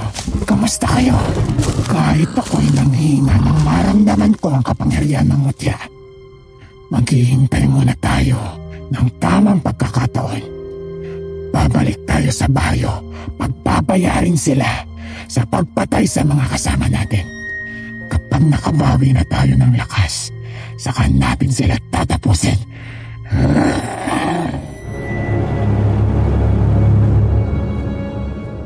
Tumangutangulang ang mga aswang at isa-isang naglaho sa dilim, habang si Aling Concha ay bumalik muli sa kanyang anyong tao. Sa paningin ng baryo, siya pa rin ang mabait at matulunging kapitbahay. Walang nakakaalam na siya pala ang pinuno ng mga aswang. Kinabukasan, maaliwalas ang umaga. Kasama ko si Lola Gloria at tumiretso kami sa bahay ni Namang Gimo. Ayon kay Lola, kailangan daw nilang mag-usap ng masinsinan ng kapitan.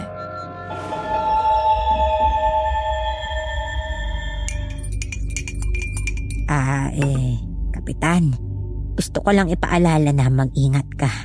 Huwag kang lubusang magtitiwala kay Concha. Ha? Anong ibig mong sabihin, Gloria? Aba, si Concha ang isa sa pinakamabait na tao rito sa baryo. Siya ang laging tumutulong sa mga kapitbahay natin. Tandaan mo, Kapitan, hindi lahat ng nakikita ng mata ay totoo. May masamang presensya akong nararamdaman sa kanya. Huwag mo siyang basta-basta pagkakatiwalaan kung ayaw mo magsisi sa huli. Nakatingin lang ako kay Lola, nagtataka sa bigat ng tono niya. Pero si Mang Gimo ay halatang hindi kumbinsido. Baka naman nagkakamali ka lang, Gloria. Mabuting tao si Concha. Kung may masama siyang balak, bakit mulat sa pulay siya ang laging nag-aabot ng tulong sa mga tao rito sa baryo? Sa tingin ko wala siyang kakayahang malakit ng kahit na sino. Hindi ako nagbibiro, Kapitan. Kailanman hindi ako nagkakamali sa pakiramdam ko.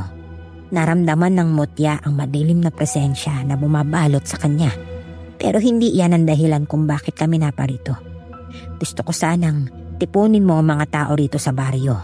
Sabihan mo silang huwag munang pumunta sa kakahuyan. At pagdating ng gabi, isara nilang mabuti ang mga bintana at pinto. Lagyan ninyo ng mga pangontra. Ano pong klaseng pangontra yan, Aling Gloria? Hindi sapat ang bawang at asin laban sa mga aswang na sumasalakay dito sa baryo. Mas malakas sila kaysa sa karaniwan nila lang ng dilim. Kailangan ninyo ng mga bagay na bihirang gamitin, ngunit patagal ng subok ng aming mga ninuno bilang pangontra. Una, maglagay ng pinatuyong dahon ng saging na tagutmon sa bawat durungawan. Iyan ay kilalang nagtataboy na mga nilalang ng dilim. Ikalawa, mag-ipon ng alikabok mula sa abo ng sinunog na punong balete at ikalat ito sa may bintana at pinto. Iyan ay nagsisilbing sumpa laban sa kanila. At panghuli, kung may mga kabibe o taklob mula sa dagat, isabit ninyo sa labas ng bintana at pinto. Hinding-hindi makalalapit ang mga aswang sa bahay na may bahid ng dagat sapagkat Kinamumuhian nila ang alat ng karagatan. Habang nananatili sa loob ng kani-kanilang bahay ang mga tao, kami naman ng apo kong si Jimboy ang siyang haharap sa mga aswang. Nagkatinginan kami ni Daniela. Parang ang daming kailangang gawin, pero alam naming tama si Lola. Sige, Gloria. Susundin ko ang sinabi mo. Pero sana nagkakamali ka lang sa iniisip mo kay Concha. Bigyan mo siya ng pagkakataon na makilala at malalaman mo na mabuti siyang kapitbahay. Hindi na kumibo si Lola, pero sa kaloob-looban niya, desidido siya na hindi dapat pagkatiwalaan si Aling Concha. Habang nag-uusap sila, bigla akong napaisip sa sinabi ni Lola. Ako raw ang kasama niyang haharap kapag bumalik na ang mga aswang. Hindi ko napigilang magtanong. Lola, bakit po kailangan pa nga ako yung sumama sa inyo sa pakikipaglaban? Hindi po ba pwede kayo na lang yung humarap sa kanila na mag-isa? Ano ka ba, Jimboy? Kaya mo yan. Napatunayan mo na noong nasa kakuhian tayo, di ba? Kung nagawa mo noon, mag-aagawa mo ulit ngayon. May tiwala ako sa'yo. Tama si Daniel, apo.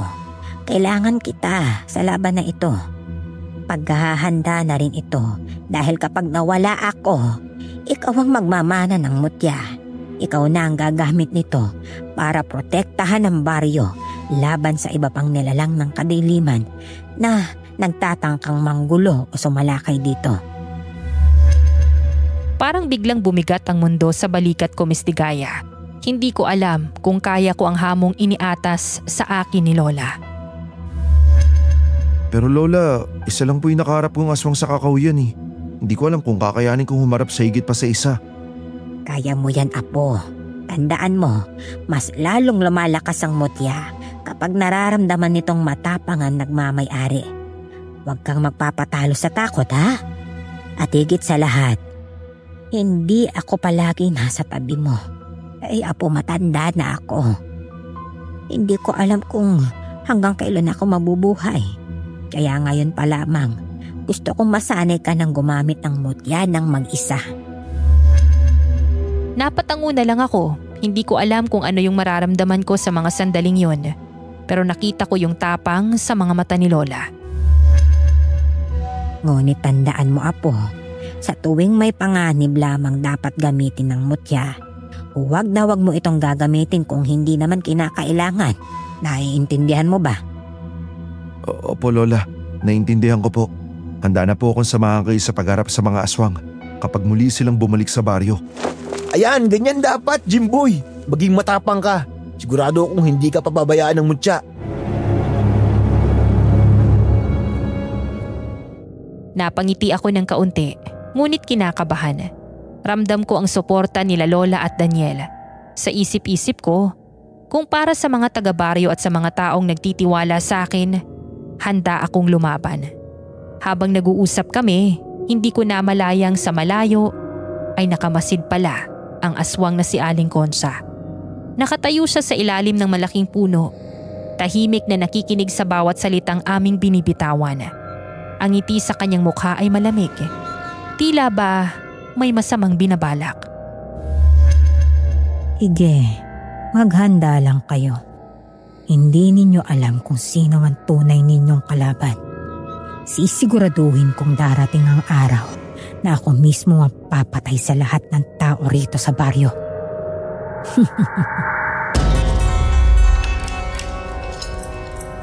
Doon na nagtapos ang araw na yon. Hindi ko alam kung kailan sasalakay muli ang mga aswang, pero sigurado kung hindi pa tapos ang laban. Nakatago pa rin ang lihim ni Aling Concha at ang mutya, ang tanging sandata namin ay nasa aming mga kamay. At dumating ang gabing hindi inaasahan ng lahat. Tahimik ang buong baryo, pero ramdam ko ang bigat ng hangin. May nakatagong panganib na nagbabantay sa dilim. Hawak ko ang mutya na binigay sa akin ni Lola at dama ko ang init na nagmumula doon. Parang buhay ito. Tumitibok na wari may sariling puso. Sa bawat pagkinang ng liwanag nito, lalong lumalakas ang kaba sa dibdib ko. Hindi nagtagal, narinig namin ang tahol ng mga aso sa labas. Kasunod ang malakas na yabag at nakakapangilabot na mga pag-angil. Dumating na ang mga aswang. sa pamumuno mismo ni Aling Consa. Ngunit sa gabing yun, hindi na siya ang maamong kapitbahay na kilala ng lahat, kundi isang nakakatakot na halimaw. Ang alagad ko, sigurin niyo ang bawat bahay sa bayong ito. Wala nang makapipigil sa atin ngayong gabi.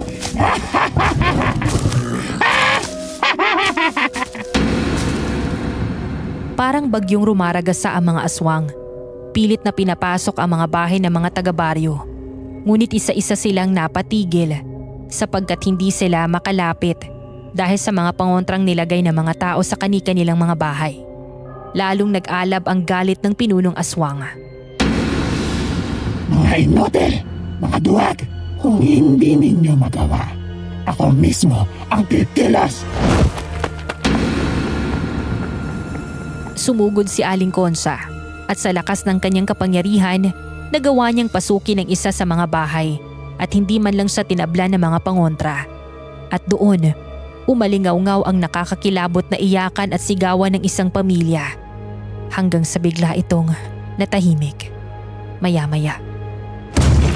Mga gutom kong kasama, halina, salubungin ninyo ang mga handa.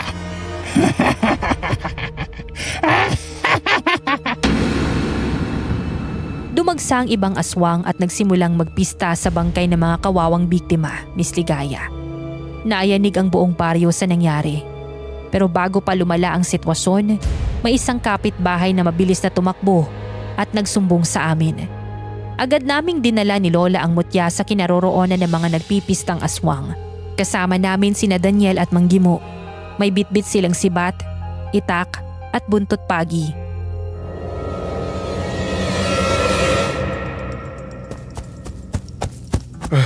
Gloria, Jimboy, Daniel, Apo, bilisan ninyo.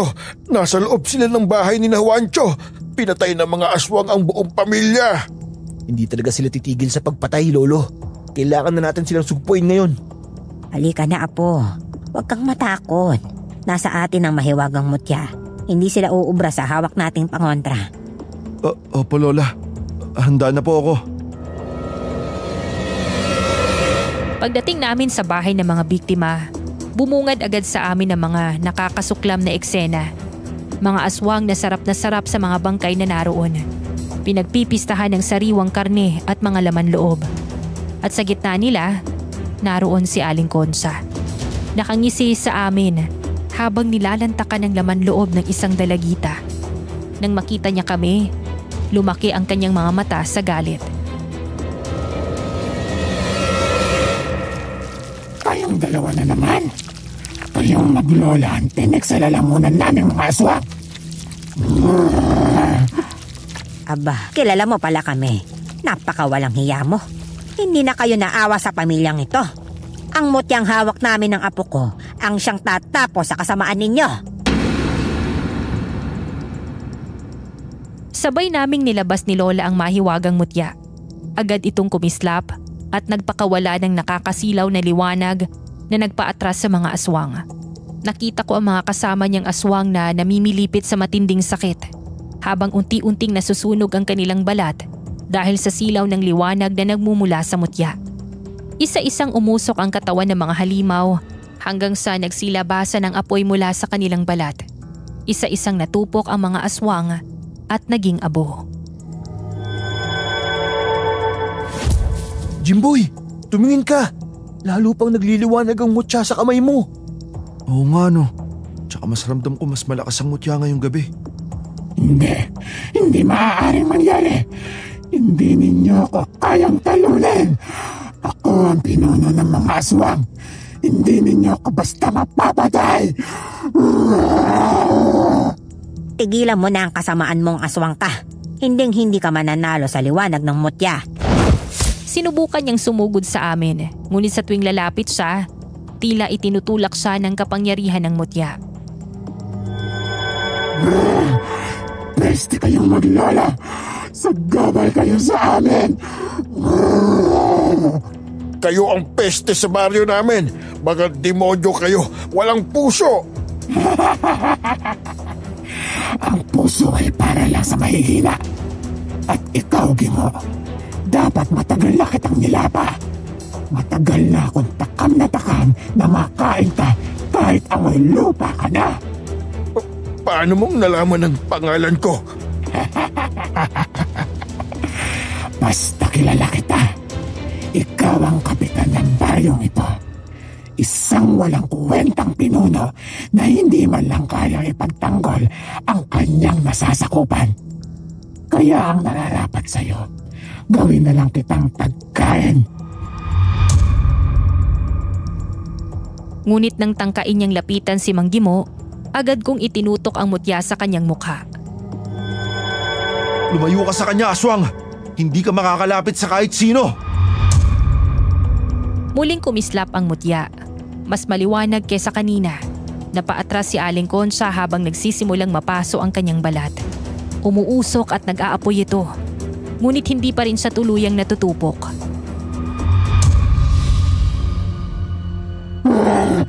Buwisit ka talaga. Hindi pa rito nagtatapos ang lahat. Babalik ako. At sa aking pagbabalik, sisiguraduhin kong ito na ang katapusan ninyong lahat. Lalo na kayo, Maglola. Hindi kami natatakot sa iyo, aswang. Sige, pumalik ka para tuluyan mong harapin ang iyong kamatayan. Isa-isang umatras ang mga natitirang aswang Miss Ligaya. Tila mga aninong naglaho sa dilim, dala ng takot sa mahiwagang mutya. Ngunit bago tuluyang umalis si Aling Concha, tumingin siya sa akin. Para bang ako yung kanyang susunod na puntirya. Manda ka sa akin, binata. Hindi pa tapos ang laban natin. At sa isang iglap, bigla siyang lumipad palayo, kasabay ng pagtakas ng mga natitirang aswang. Nagawa natin, Jimboy. Natalo natin sila. Kahit papaano, napaalis natin sila. Pero may mga buhay na naman ang nawala. Ay, Diyos ko. Nakakaawa ang sinapit ng pamilya ni Juancho. Hindi pa rito natatapos ang lahat, Gimo. Kailangan nating paghandaan ang pagbabalik ng isang yun. Sa tingin ko, siya ang pinuno ng mga aswang. Abang buhay siya, babalik at babalik siya rito at maghahasik ng lagim. Lola, hanggang ngayon po, kinikilabutan pa rin ako. Kanina, halos simatay na ako sa kaba. Muntik na nga po akong maiis sa lawal ko dahil sa nanlilisik niyang mga mata. Apo, sinabi ko na sa'yo, hindi ba? Kailangan mong lakasan ang loob mo. Mas lalo pang lumalakas ang kapangyarihan ng mutya kapag ang may hawak nito ay puno ng tapang at kumpiyansa. Kayang-kaya mong harapin ang aswang na yon at kaya mong ipagtanggol ang baryo. Maniwala ka sa sarili mo.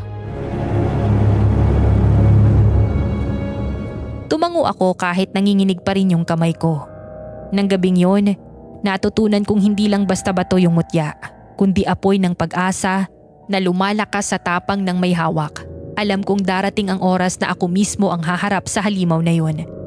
Matapos naming muling mapalaya sa mga aswang, hindi lubos na nakaramdam ng kasiyahan ng mga tao sa baryo, sapagkat may mga buhay na naman ang nawala dahil sa kasamaan ng mga aswang. Ngunit kahit nagluluksa, taos puso pa rin kaming pinapasalamatan ni Mang Gimo at ng mga taga-baryo.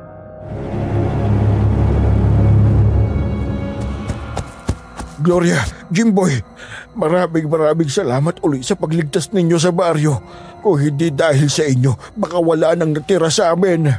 Oo nga, Jimboy. Ituloy mo lang nalakasan ang loob mo at huwag kang magpapadala sa kabatakot.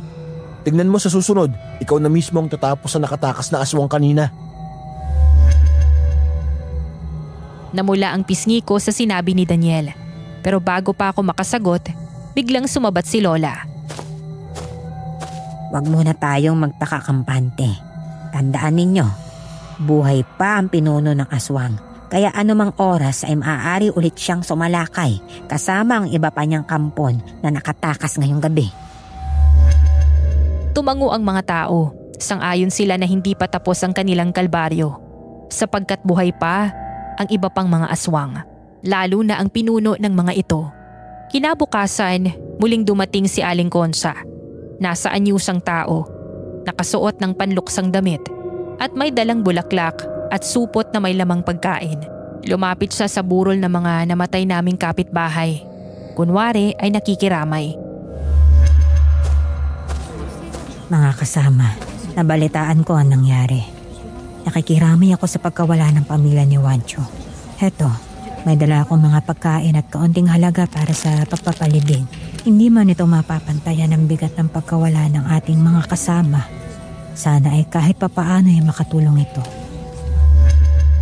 Nakita kong napaiyak pa ang ilan sa mga kapitbahay. Tinanggap nila ang tulong ni Aling Consa at pinuri pa siya. Isa sa mga natuwa sa ginawang pakikiramay ng huwad naming kapitbahay ay si Mang Gimo. Maraming salamat, Concha. Malaking tulong ang iyong naibigay.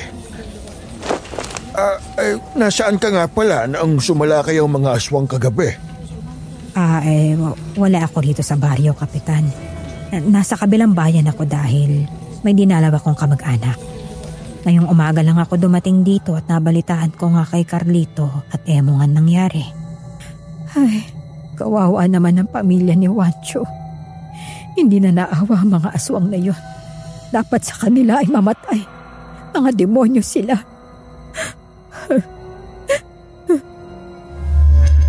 Habang humahanga ang lahat kay Aling Consa, si Lola ay nanatiling walang kibo. Nakatingin lang siya kay Aling Consa. At sa kanyang mga mata, ramdam ko ang pagdududa. Lumapit si Lola kay Aling Consa. Tahimik lang kaming nakamasid ni Daniel at Mang Gimo habang nag-uusap sila. Ikaw pala si Concha. Naririnig ko na ikaw daw ang sinasabi ng mga taga-baryo na mabait at mapagkawang gawa naming kapitbahay. Oo, ako nga yun. Nagkita na tayo, di ba? Noong una kayong lumaban ng apo mo sa mga aswang. Tinanong pa nga kita kung saan mo nakuha ang inyong mahiwagang mutya. Pero hindi mo naman ako sinagot. Oo, natatandaan ko. At hindi ko sinabi sa'yo dahil hindi ako basta nagbibigay ng impormasyon sa ibang tao. Lalo na sa hindi ko naman lubos na kilala pa. Natawa si Aling Consa sa sinabi ni Lola. Pero ramdam ko ang panginginig ng kanyang pagtawa. Tanda na may tinatagong lihim at kasinungalingan sa likod ng kanyang ngiti. Tama ang sinabi mo, Gloria. Kahit ako, hindi ako nagbibigay ng impormasyon sa hindi ko kilala. Lalo na sa mga dayo. Nagpantig ang tenga ni Lola sa sinabi ni Aling Consa. Halata akong pinaparinggan niya kami pero hindi nagpatalo si Lola. Tama rin ang sinabi mo na hindi dapat basta magtitiwala sa mga dayo. Pero naniniwala ako na mas lalong hindi dapat magtiwala sa mga taong nagpapakita ng kabutihan. Pero may itinatago namang madilim na sekreto. Natigilan si Aling Consa. Sandali siyang hindi nakasagot. Anong ibig mong sabihin, Gloria? Kung nabibilog mo ang ulo ng mga tao rito, pues ako hindi. Hindi mo ako maloloko, Concha. Ramdam ko, sa likod ng pagtulong mo sa mga tao rito, may itinatago kang marumi at mabahong sikreto. Nakita ko ang pagkislap ng galit sa mga mata ni Aling Consa, Miss Ligaya. Hindi niya inaasahan ang naging sagot ni Lola. Dahan-dahan ka sa pag-akusa mo sa akin, Gloria. Hindi mo ko kilala. Ako ang hindi mo kilala, Concha. Kaya kung may binabalak ka man sa mga tao rito sa baryo, huwag mo nang ituloy. Mabibigo ka lamang. Malapit nang magubad ang maskara mo sa harap ng mga tao, Concha. Malapit na. Kitang-kita ko ang pagkuyom ng kamao ni Aling Consa. Halos hindi na sa makapagsalita sa sobrang galit. At bago pa lumala ang sitwasyon, bigla na lang siyang tumalikod at nagmamadaling umalis. Gloria, bakit bigla na lang umalis si Concha? Para nagmamadali. Ay, ewan ko. Bigla na lamang siyang umalis eh. Baka may gagawin o kaya pupuntahan. Habang naglalakad palayo si Aling Consa mula sa burol, hindi na niya napigilan ng kanyang sarili sa sobrang galit niya kay Lola. Hindi pa ako tapos sa inyo, Gloria. Kung akala ninyong nagtagumpay na kayo, Nagkakamali kayo. Kung ang mga alagad ko'y takot na takot sa mutya ninyong maglola, kaya hindi ko na sila mahikayat na sumama sa akin. Pwes, ako hindi. Magtutuos pa tayo. Hintayin ninyo ang aking pagbabalik. Tuturugin ko kayong maglola. At mula sa malayo, narinig ko ang huni ng mga uwak. Isang babala na may bagong paparating na panganib sa baryo. At sa isip ko, alam kong papalapit na ng papalapit ang araw na ako na lang mag-isa ang haharap kay Aling Consa at doon na magpapasya kung sino ang mananaig. Nang sumapit ang gabi, tahimik ang buong baryo. Ang tanging naririnig ko ay ang mga huni ng kuliglig sa labas at pag-ihip ng malakas na hangin sa mga dahon ng puno. Nakasilip ako sa bintana. Iniisip kong paano ko haharapin yung aswang na si Aling Consa kapag muli siyang lumusob sa baryo. Ngunit bigla akong tinawag ni Lola. Nasa mukha niya ang seryosong anyo at para bang may mabigat siyang sasabihin. Apo, halika. May mahalaga tayong pag-uusapan. Lumapit ako sa kanya. Kita ko ang lalim ng kanyang mga mata. Hindi yun yung karaniwang tingin ni Lola. Parang may iniingatang sikreto na ayaw niya sanang sabihin pero kailangan.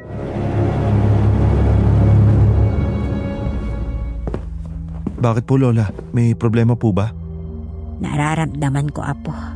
Malapit na siyang bumalik. Hindi siya basta aswang. Siya ang pinakamalakas sa mga kasama niyang aswang. Paano po kapag bumalik na siya, Lola? Kaya niyo pa po ba siyang labanan gamit ang mahiwagang mutya? Matanda na ako, Apo. Mahina na ang katawan ko.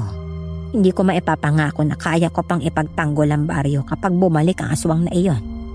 Huwag niyo pong sabihin na. Ikaw na, Jimboy. Ikaw na ang kailangang humarap sa kanya, Apo. Ito na ang panahon para ikaw naman ang kilalaning amo ng mutya. Hanggang ngayon, Lola, kinakabahan pa rin po ako. Hindi pa rin po buo yung loob ko sa tungkuling inaatang niyo sa akin. Paano po kung hindi ko siya matalo? Ilang beses mo na bang nagawang mapaalis sa mga aswang, Apo? Hanggang ngayon, wala ka pa rin tiwala sa sarili mo. Ay naku, makinig ka nga sa akin. Sa iyo nakasalalay ang kapangyarihan ng mutya. Huwag mong sayangin ang pagkakataong ito. Panahon mo na upang ipagtanggol ang baryo. At sa iyong mga kamay nakasalalay ang kaligtasan ng lahat. Napaiyak ako, Miss Ligaya. Totoo, ilang beses ko nang nagawa yun. Pero iba yun. Namatay ang ibang aswang at napaalis ang ibang nanggugulo sa baryo dahil magkasama kami ni Lola. Pareho naming hawak ang mutya, pero ibang usapan na kung hindi ko na siya kasama. Nakatsamba lang ako nung isang araw. Baka pag bumalik na yung aswang, hindi ko nakakayanin. Sa tingin niyo po, Lola, kaya ko na po talaga. Baka mabigo po ako eh. Wala nang ibang inaasahan ng baryo kundi ikaw na, Apo. Inaasahan kita. Protektahan mo sila. Hindi ako laging nasa tabi mo. Darating ang panahon na ikaw na lamang ang maiiwan. Kaya kailangan ngayon pa lamang matuto ka ng manindigan. Mahigpit akong niyakap ni Lola.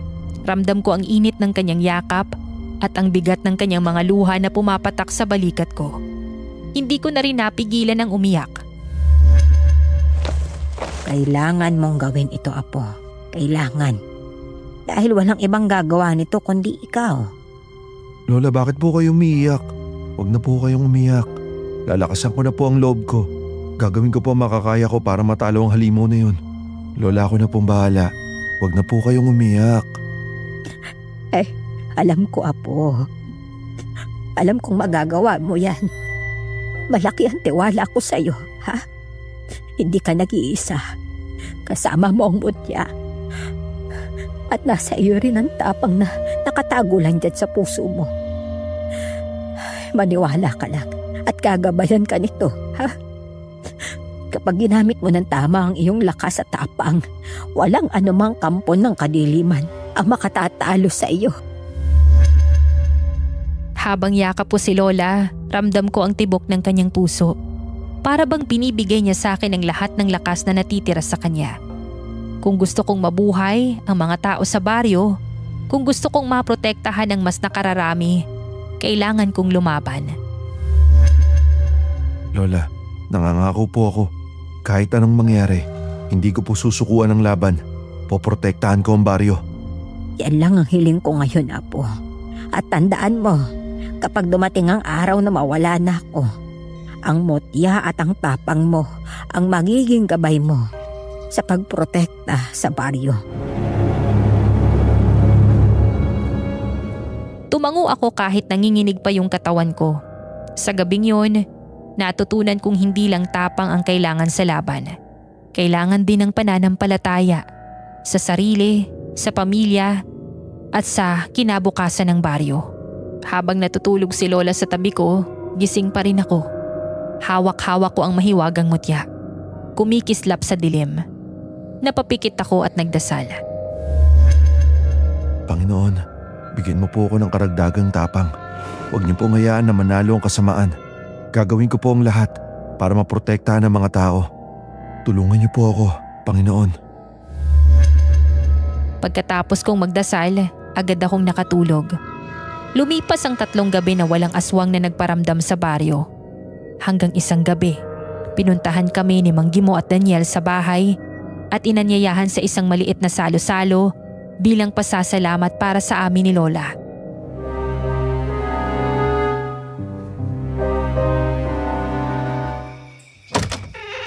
Gloria, Jimboy, sumama kayo sa amin. Kanina pa naghihintay ang mga kapitbahay natin para sa salo-salo. Nako, bakit pa kayo nag-abala? Hindi na kailangan. Ang mahalaga sa amin ng apo ko ay makatulong. Paraan namin ito ng labis na pagsasalamat sa inyong maglola para sa lahat ng ginawa ninyo para sa baryo. Sana tanggapin ninyo ang munting handog na ito bilang simbolo ng aming pagpapahalaga at pagkilala. Tama po si Lolo. Sige na po, pagbigyan niyo na po kami. Nagkatinginan kami ni Lola. Kita ko sa kanyang mga mata ang pag-unawa. Tumango siya bilang tanda ng pagtanggap sa paanyaya. Sige, kung yan ang gusto ninyo, pupunta kami ng apo ko. Masaya ang buong baryo. Nagmistulang pista sa plaza dahil sa dami ng tao at mga pagkaing nakahanda. Sabi pa ni Daniel sa akin, matagal-tagal na rin mula nang huli nilang maramdaman ang ganong klaseng kasiyahan nung hindi pa ginagambala ng mga aswang ang baryo. Ngunit habang tumatagal, may kakaibang pakiramdam akong hindi maipaliwanag.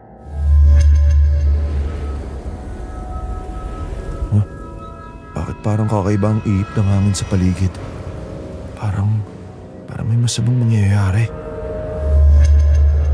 Maya-maya, biglang umalingaw-ngaw ang iyak ng isang babae.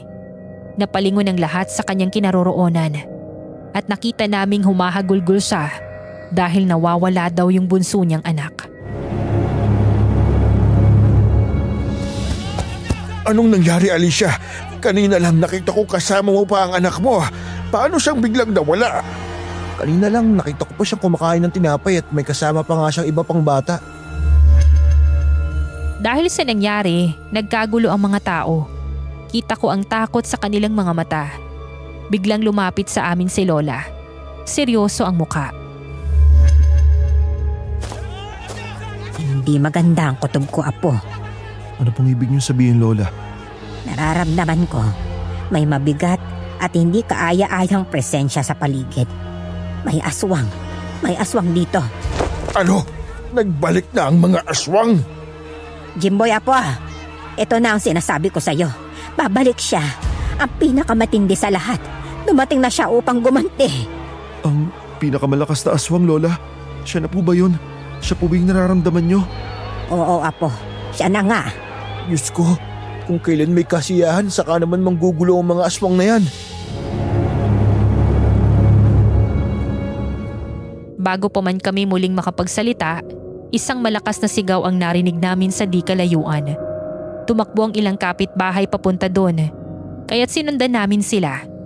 Pagdating namin sa pinagmumulan ng sigaw, nanlaki ang aming mga mata. Isang batang babae ang wala ng buhay. Nakahandusay sa lupa. Wakwak ang tiyan at wala na ang mga laman loob. Naku, hindi! Ang anak ni Aling Alisa! Uy, shit! Nadali ang bata! Mga kabaryo, maghanda kayo! May aswang sa paligid! Nanginig ang katawan ko sa matinding galit na sinapit sa walang malay na bata. Sumabog ang lahat ng emosyon ko. Tumingin ako kay Lola. Seryoso ang mukha niya at mahigpit ang hawak sa mutya na hindi ko na malayang dinala pala niya. Apo, maghanda ka. Ito na ang tunay na laban. Nandito na siya. Kunin mo na ang mutya. Ikaw na ang bahala riyan, ha? Gamitin mo ito para talunin ang aswang. Opo, Lola. Pagsisisihan ng halimaw na yon ang ginawa niyang pagpatay sa kaawa-awang bata.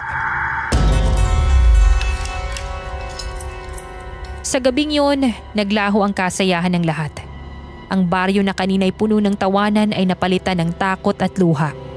Biglang umihip ng malakas ang hangin at kasabay nun ay muling nanindig ang aking balahibo.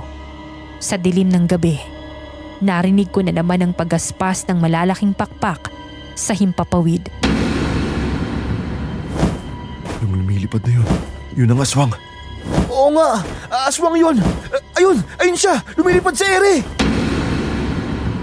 Tumingala ako at nakita ko yung aswang. Malalaki ang pakpak na parang sa paniki.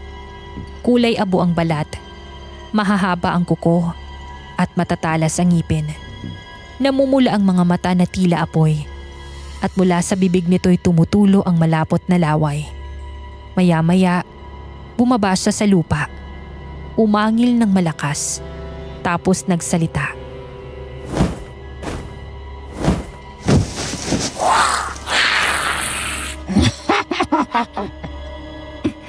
Ako ba ang hinaharap ninyo, mga was? Walang hiya kang aswang ka! Wala kang patawad! Pati walang muwang na bata biniktima mo! Napakademonyo mong hayop ka! Sabi ko na kahit kailan, hindi pa ako nagkamali sa kutob ko. Unang kita ko pa lamang sa'yo. Wala na akong tiwala sa'yo. Kilala niyo siya, Lola? Kilala mo ang aswang na yan? Anong ibig mong sabihin, Gloria? Kilala mo siya? Kilalang kilala nyo rin kung sino ang aswang na yan. Walang iba kundi ang hinahangaan ninyo sa pagiging mabait, matulungin at mapagkawang gawa. Ha? Ang aswang ay walang iba kundi si... Ano? Si Concha! Si Concha ang aswang! Sino pa ba? Wala nang iba. Kaya kung ako sa'yo, aswang, ipakita mo na ang totoo mong anyo. Umangil ang aswang at mas lalo pang naging mabalasik ang anyo niya. Handang-handa na siyang pumatay. Dahan-dahan siyang lumapit sa amin. Sa bawat paghakbang niya ay ramdam ko ang bigat ng kanyang presensya, na para bang niyayanig ang buong paligid. Walang hiya ka talaga, Gloria. Hindi ko akalain na ikaw ang makakapagbunyag ng totoong pagkatao ko. Ikaw ang walang hiya. Kunwari ka pang tumutulong sa mga tao, pero ugali mo, demonyo! Wala akong pakialam kung ano ang tingin niya sa akin. Ang mahalaga, may pagiganti ko ang mga alagad kong pinatay ninyo ng apo mong yan. Wala kang kasing sama, Concha. Puro pakitang tao lang pala ang pinakita mong kabaitan sa amin. Ikaw pala ang pinuno ng mga aswang na sumasalakay sa baryo namin. Demonya ka! Ang dami mong taong pinatay. Ang dapat sa'yo, mamatay din. Kayo ang mamamatay ngayong gabi. Tulad ng ginawa ko sa batang yon. Napakasarap ng kanyang mga laman loob. Sariwang-sariwa. Hanggang ngayon, dama ko pa rin ang hagod nito sa aking lalamunan. Napakasama mo, Aling Concha. Wala kang awa. Kailangan mong pagbayaran ng lahat ng ginawa mo. Wala ka ng takas ngayon. Pasensya ka na, Concha. Pero hindi hahayaan ng apo ko na gumawa ka pa ng kasamaan. Ngayong gabi, tatapusin ko na ang kasamaan mo, aswang ka! Hinugot ko mula sa bulsa ang mahiwagang mutya na binigay sa akin ni Lola. Paglabas ko nito, bigla itong nagliwanag. Puting liwanag na halos bumalot sa buong paligid. Napaatras si Aling Konsa at napapikit ang kanyang naglalagablab na mga mata. Inilabas mo na naman ang buwisit ang pangontrang yan. Ano? Akala ko ba matapang ka? Bakit hindi ka makalapit at sumisigaw ka dyan? Dahan-dahan akong humakbang papalapit sa kanya. Hawak ang mahiwagang mutya. Nakita kong mas lalo sang napaatras. Napapangiwi sa sakit ng liwanag na tumatama sa katawan niya. Nasaan na ang tapang mo ngayon, ha? Aling Concha? Mutya lang palang katapat mo? Hindi. Hindi ako basta magpapatalo sa inyo, mga hangal. Lalaban ako hanggang sa huling hininga ko. Bigla siyang sumugod sa akin. Pilit na kinukuha ang mutya kahit na hirap siya sa liwanag na nagmumula dito at tumatama sa kanyang balat. Natutunaw ang kamay ko. Ano ito? Matapang ka na subukang kunin sa apo ko ang mutya, ha? Pero kahit kailan, hindi mo ito magagawang hawakan. Dahil kahit daliri mo lang ang dumikit dito, para itong asido natutunaw sa laman mo. Miss Ligaya, nakita kong unti-unting nalulusaw ang balat ni Aling Konsa sa kamay dahil pilit niyang kinukuha sa akin ang mutya. Mas lalo sang napaatras at napaungol sa sakit. Ngunit hindi pa rin siya sumusuko. Hindi ako matatapos dito. Hindi kayo magwawagi sa labanan ito.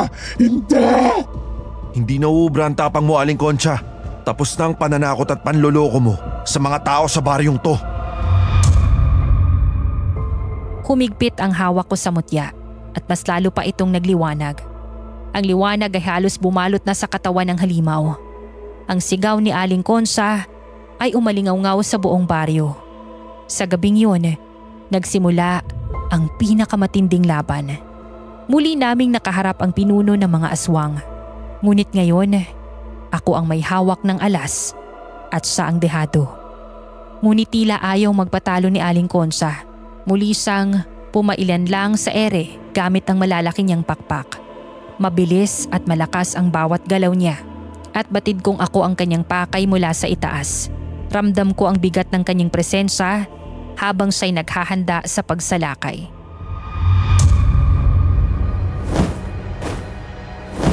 Mag-iingat ka, Apo. May binabalak ang bruhang iyan. Alam ko po, Lola. Pero hindi siya magtatagumpay sa kung ano man ang binabalak niya. Natanaw ko siyang mabilis na sumugod pababa. Handang salpukin ako gamit ang malalaki niyang pakpak. Ang pakay niya'y hampasin ang kamay ko na may hawak ng mutya upang mabitawan ko ito. Ngunit nagkakamali siya. Bago pa man dumampi sa akin ang kanyang pakpak, nakaisip na ako ng paraan. Lalo kong hinigpitan ang pagkakahawak ko sa mutya. Pagsisisihan mo na bumalik ka pa rito, Aling Concha. Itinaas ko ang mutya at itinapat sa kanyang mukha. Biglang nagliwanag yun. Mas maliwanag pa kesa sa bilog na buwan ng gabing yun. Tumama ang sinag ng mutya sa mukha ni Aling Konsa.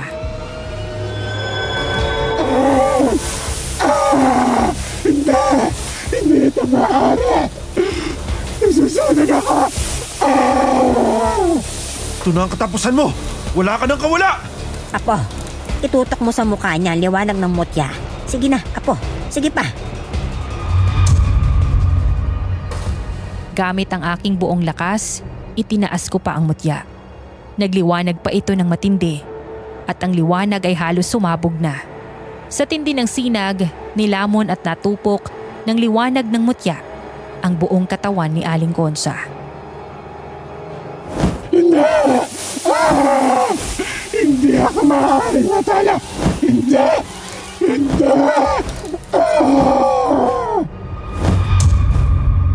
Pilit pa rin siyang lumaban, ngunit hindi na kinaya ng kanyang katawan. Dahan-dahan siyang natupok ng apoy, saka bumagsak sa lupa at tuluyang sumabog. Wala nang natira kundi usok at abo sa katawan niya na agad na tinangay ng hangin. Nagawa mo, Jimboy! Natalo mo si Aling Concha! Galing mo, Jimboy! Napabaksak mo ang pinakamalakas na aswang! Nagawa mo, Apo. Sabi ko na nga ba't magagawa mo eh. Ay, ipinagmamalaki kita. Sa wakas, wala na ang salot na si Aling Concha. Nag-umapaw sa tuwa ang mga tao sa baryo. Halong pag-iyak at halakhak. Dahil tuluyan nang nawala ang panganib at takot. Akala ko'y tapos na ang lahat. Ngunit bigla na lamang bumagsak si Lola sa lupa. Dali-dali akong napatakbo papalapit sa kanya. Lola, bakit po? Ano nangyayari sa inyo? Apo, ito na ang sinasabi ko sa iyo noon. Hindi basta-basta ang mutya. May sumpa ito. Sa bawat paggamit ng kapangyarihan nito, may kapalit. Anong kapalit, Lola? Sabihin niyo po sa akin, anong kapalit? Sa bawat paggamit ng mutya, may kapalit na kaluluwa. May kapalit na kaluluwa?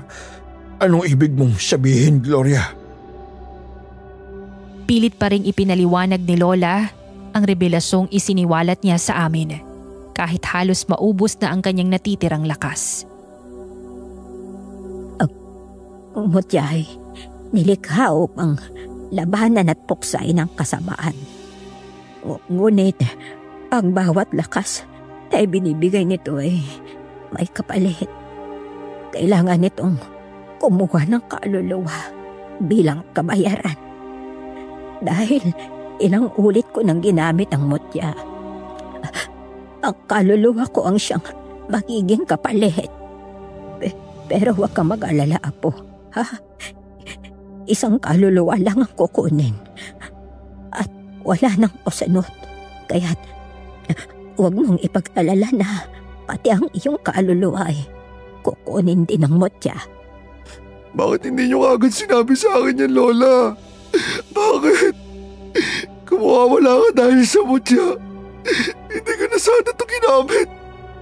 Lola, ayoko mawala ka. Ayoko.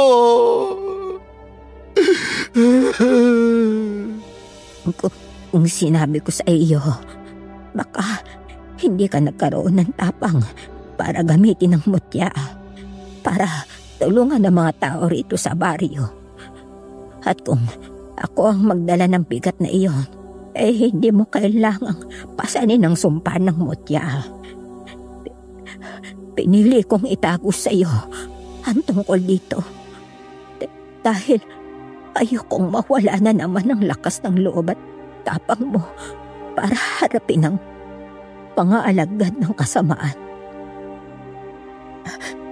Tayo na lang at ang mutya ang inaasahan ng baryo. Kaya't kahit kapalit ang kaluluwa ko handa akong ibigay.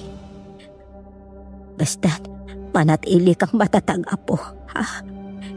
Ikaw ang susunod na magiging tagapag-ingat ng mutya.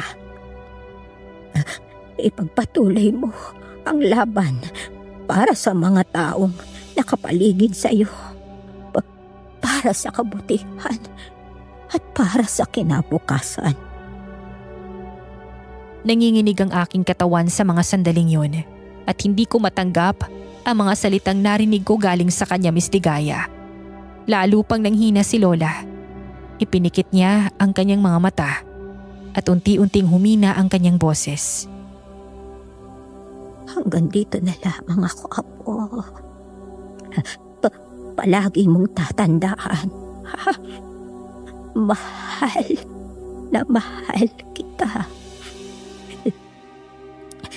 Iingatan mo ang sarili mo at ang mutya. Gagamitin mo lamang ito sa kabutihan, ha? At huwag na huwag sa kasamaan. At yun na ang huling salitang binitawan ni Lola. Tuluyan na siyang namaalam.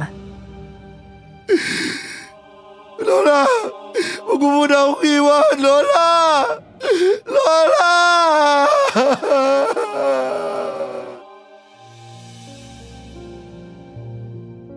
Yun ang pinakamasakit na pangyayari sa buhay ko.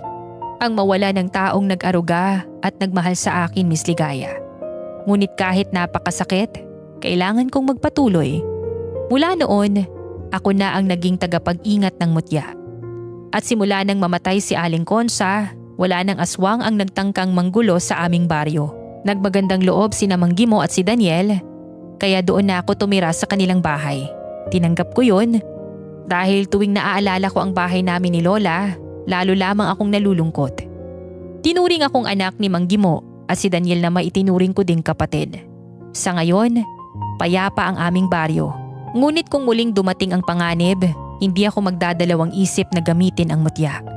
Hanggang dito na lang ang aking kwento. Sana ay nagustuhan nyo mga tagapakinig. Sa tingin nyo, tuluyan na nga kayang hindi guguluhin ng mga aswang ang aming baryo? Hihintayin ko ang inyong mga komento. Muli, maraming salamat. Gumagalang, Jimboy. Magandang araw sa iyo, Jimboy. Napakabigat ng iyong pinagdaanan. Hindi biro ang mawala ng taong nagpalaki at nag-aruga sa iyo. Ramdam ko ang sakit na naranasan mo nang mawala si Lola Gloria. Ngunit nakikita ko rin ang iyong katatagan. Sa murang edad, natutunan mong humarap sa panganib at ipaglaban hindi lamang ang iyong sarili, kundi pati ang buong baryo. Ang mutya na iniwan sa iyo ng iyong lola ay hindi lamang kapangyarihan. Isa itong paalala ng kanyang pagmamahal at tiwala sa iyo. Huwag mong isipin na sumpa lamang ang dala nito. Dahil sa likod ng bawat sakripisyo, may aral at dahilan. Pinatunayan mo na kaya mong gamitin ito para sa kabutihan at yon ang pinakamahalaga. Huwag mong hahayaang lamunin ka ng lungkot at ng bigat ng nakaraan. Yakapin mo ang alaala ni Lola Gloria bilang inspirasyon. Huwag mong kalimutan ang mga taong nagmamahal sa iyo tulad ni Mang Gimo at Daniel na itinuring mo ng bagong pamilya. At ang mga tao sa inyong baryo na tinitingala ka bilang bayani dahil sa pagliligtas mo sa kanila. Tandaan mo, hindi ka nag-iisa. At kung sakaling dumating muli yung oras na kailangan mong ipaglaban ang kabutihan laban sa kasamaan, lagi mong tatandaan na mas malakas ang puso kesa anumang takot. Kaya mo, Jimboy. At kasama mo kami sa panalangin at pag-asa na tuluyan ang magiging payapa ang inyong baryo. Maraming salamat sa pagbabahagi ng iyong karanasan, Jimboy. Huwag mong kakalimutan na sa bawat kwento ng hirap at tagumpay ay nag-iiwan ng aral para sa lahat. Hanggang sa muli, ako si Miss Ligaya na nagsasabing patuloy lang na magtiwala sa inyong sarili. Huwag susuko sa anumang hamon ng buhay at laging alalahanin na sa bawat dilim, may liwanag pa rin na naghihintay.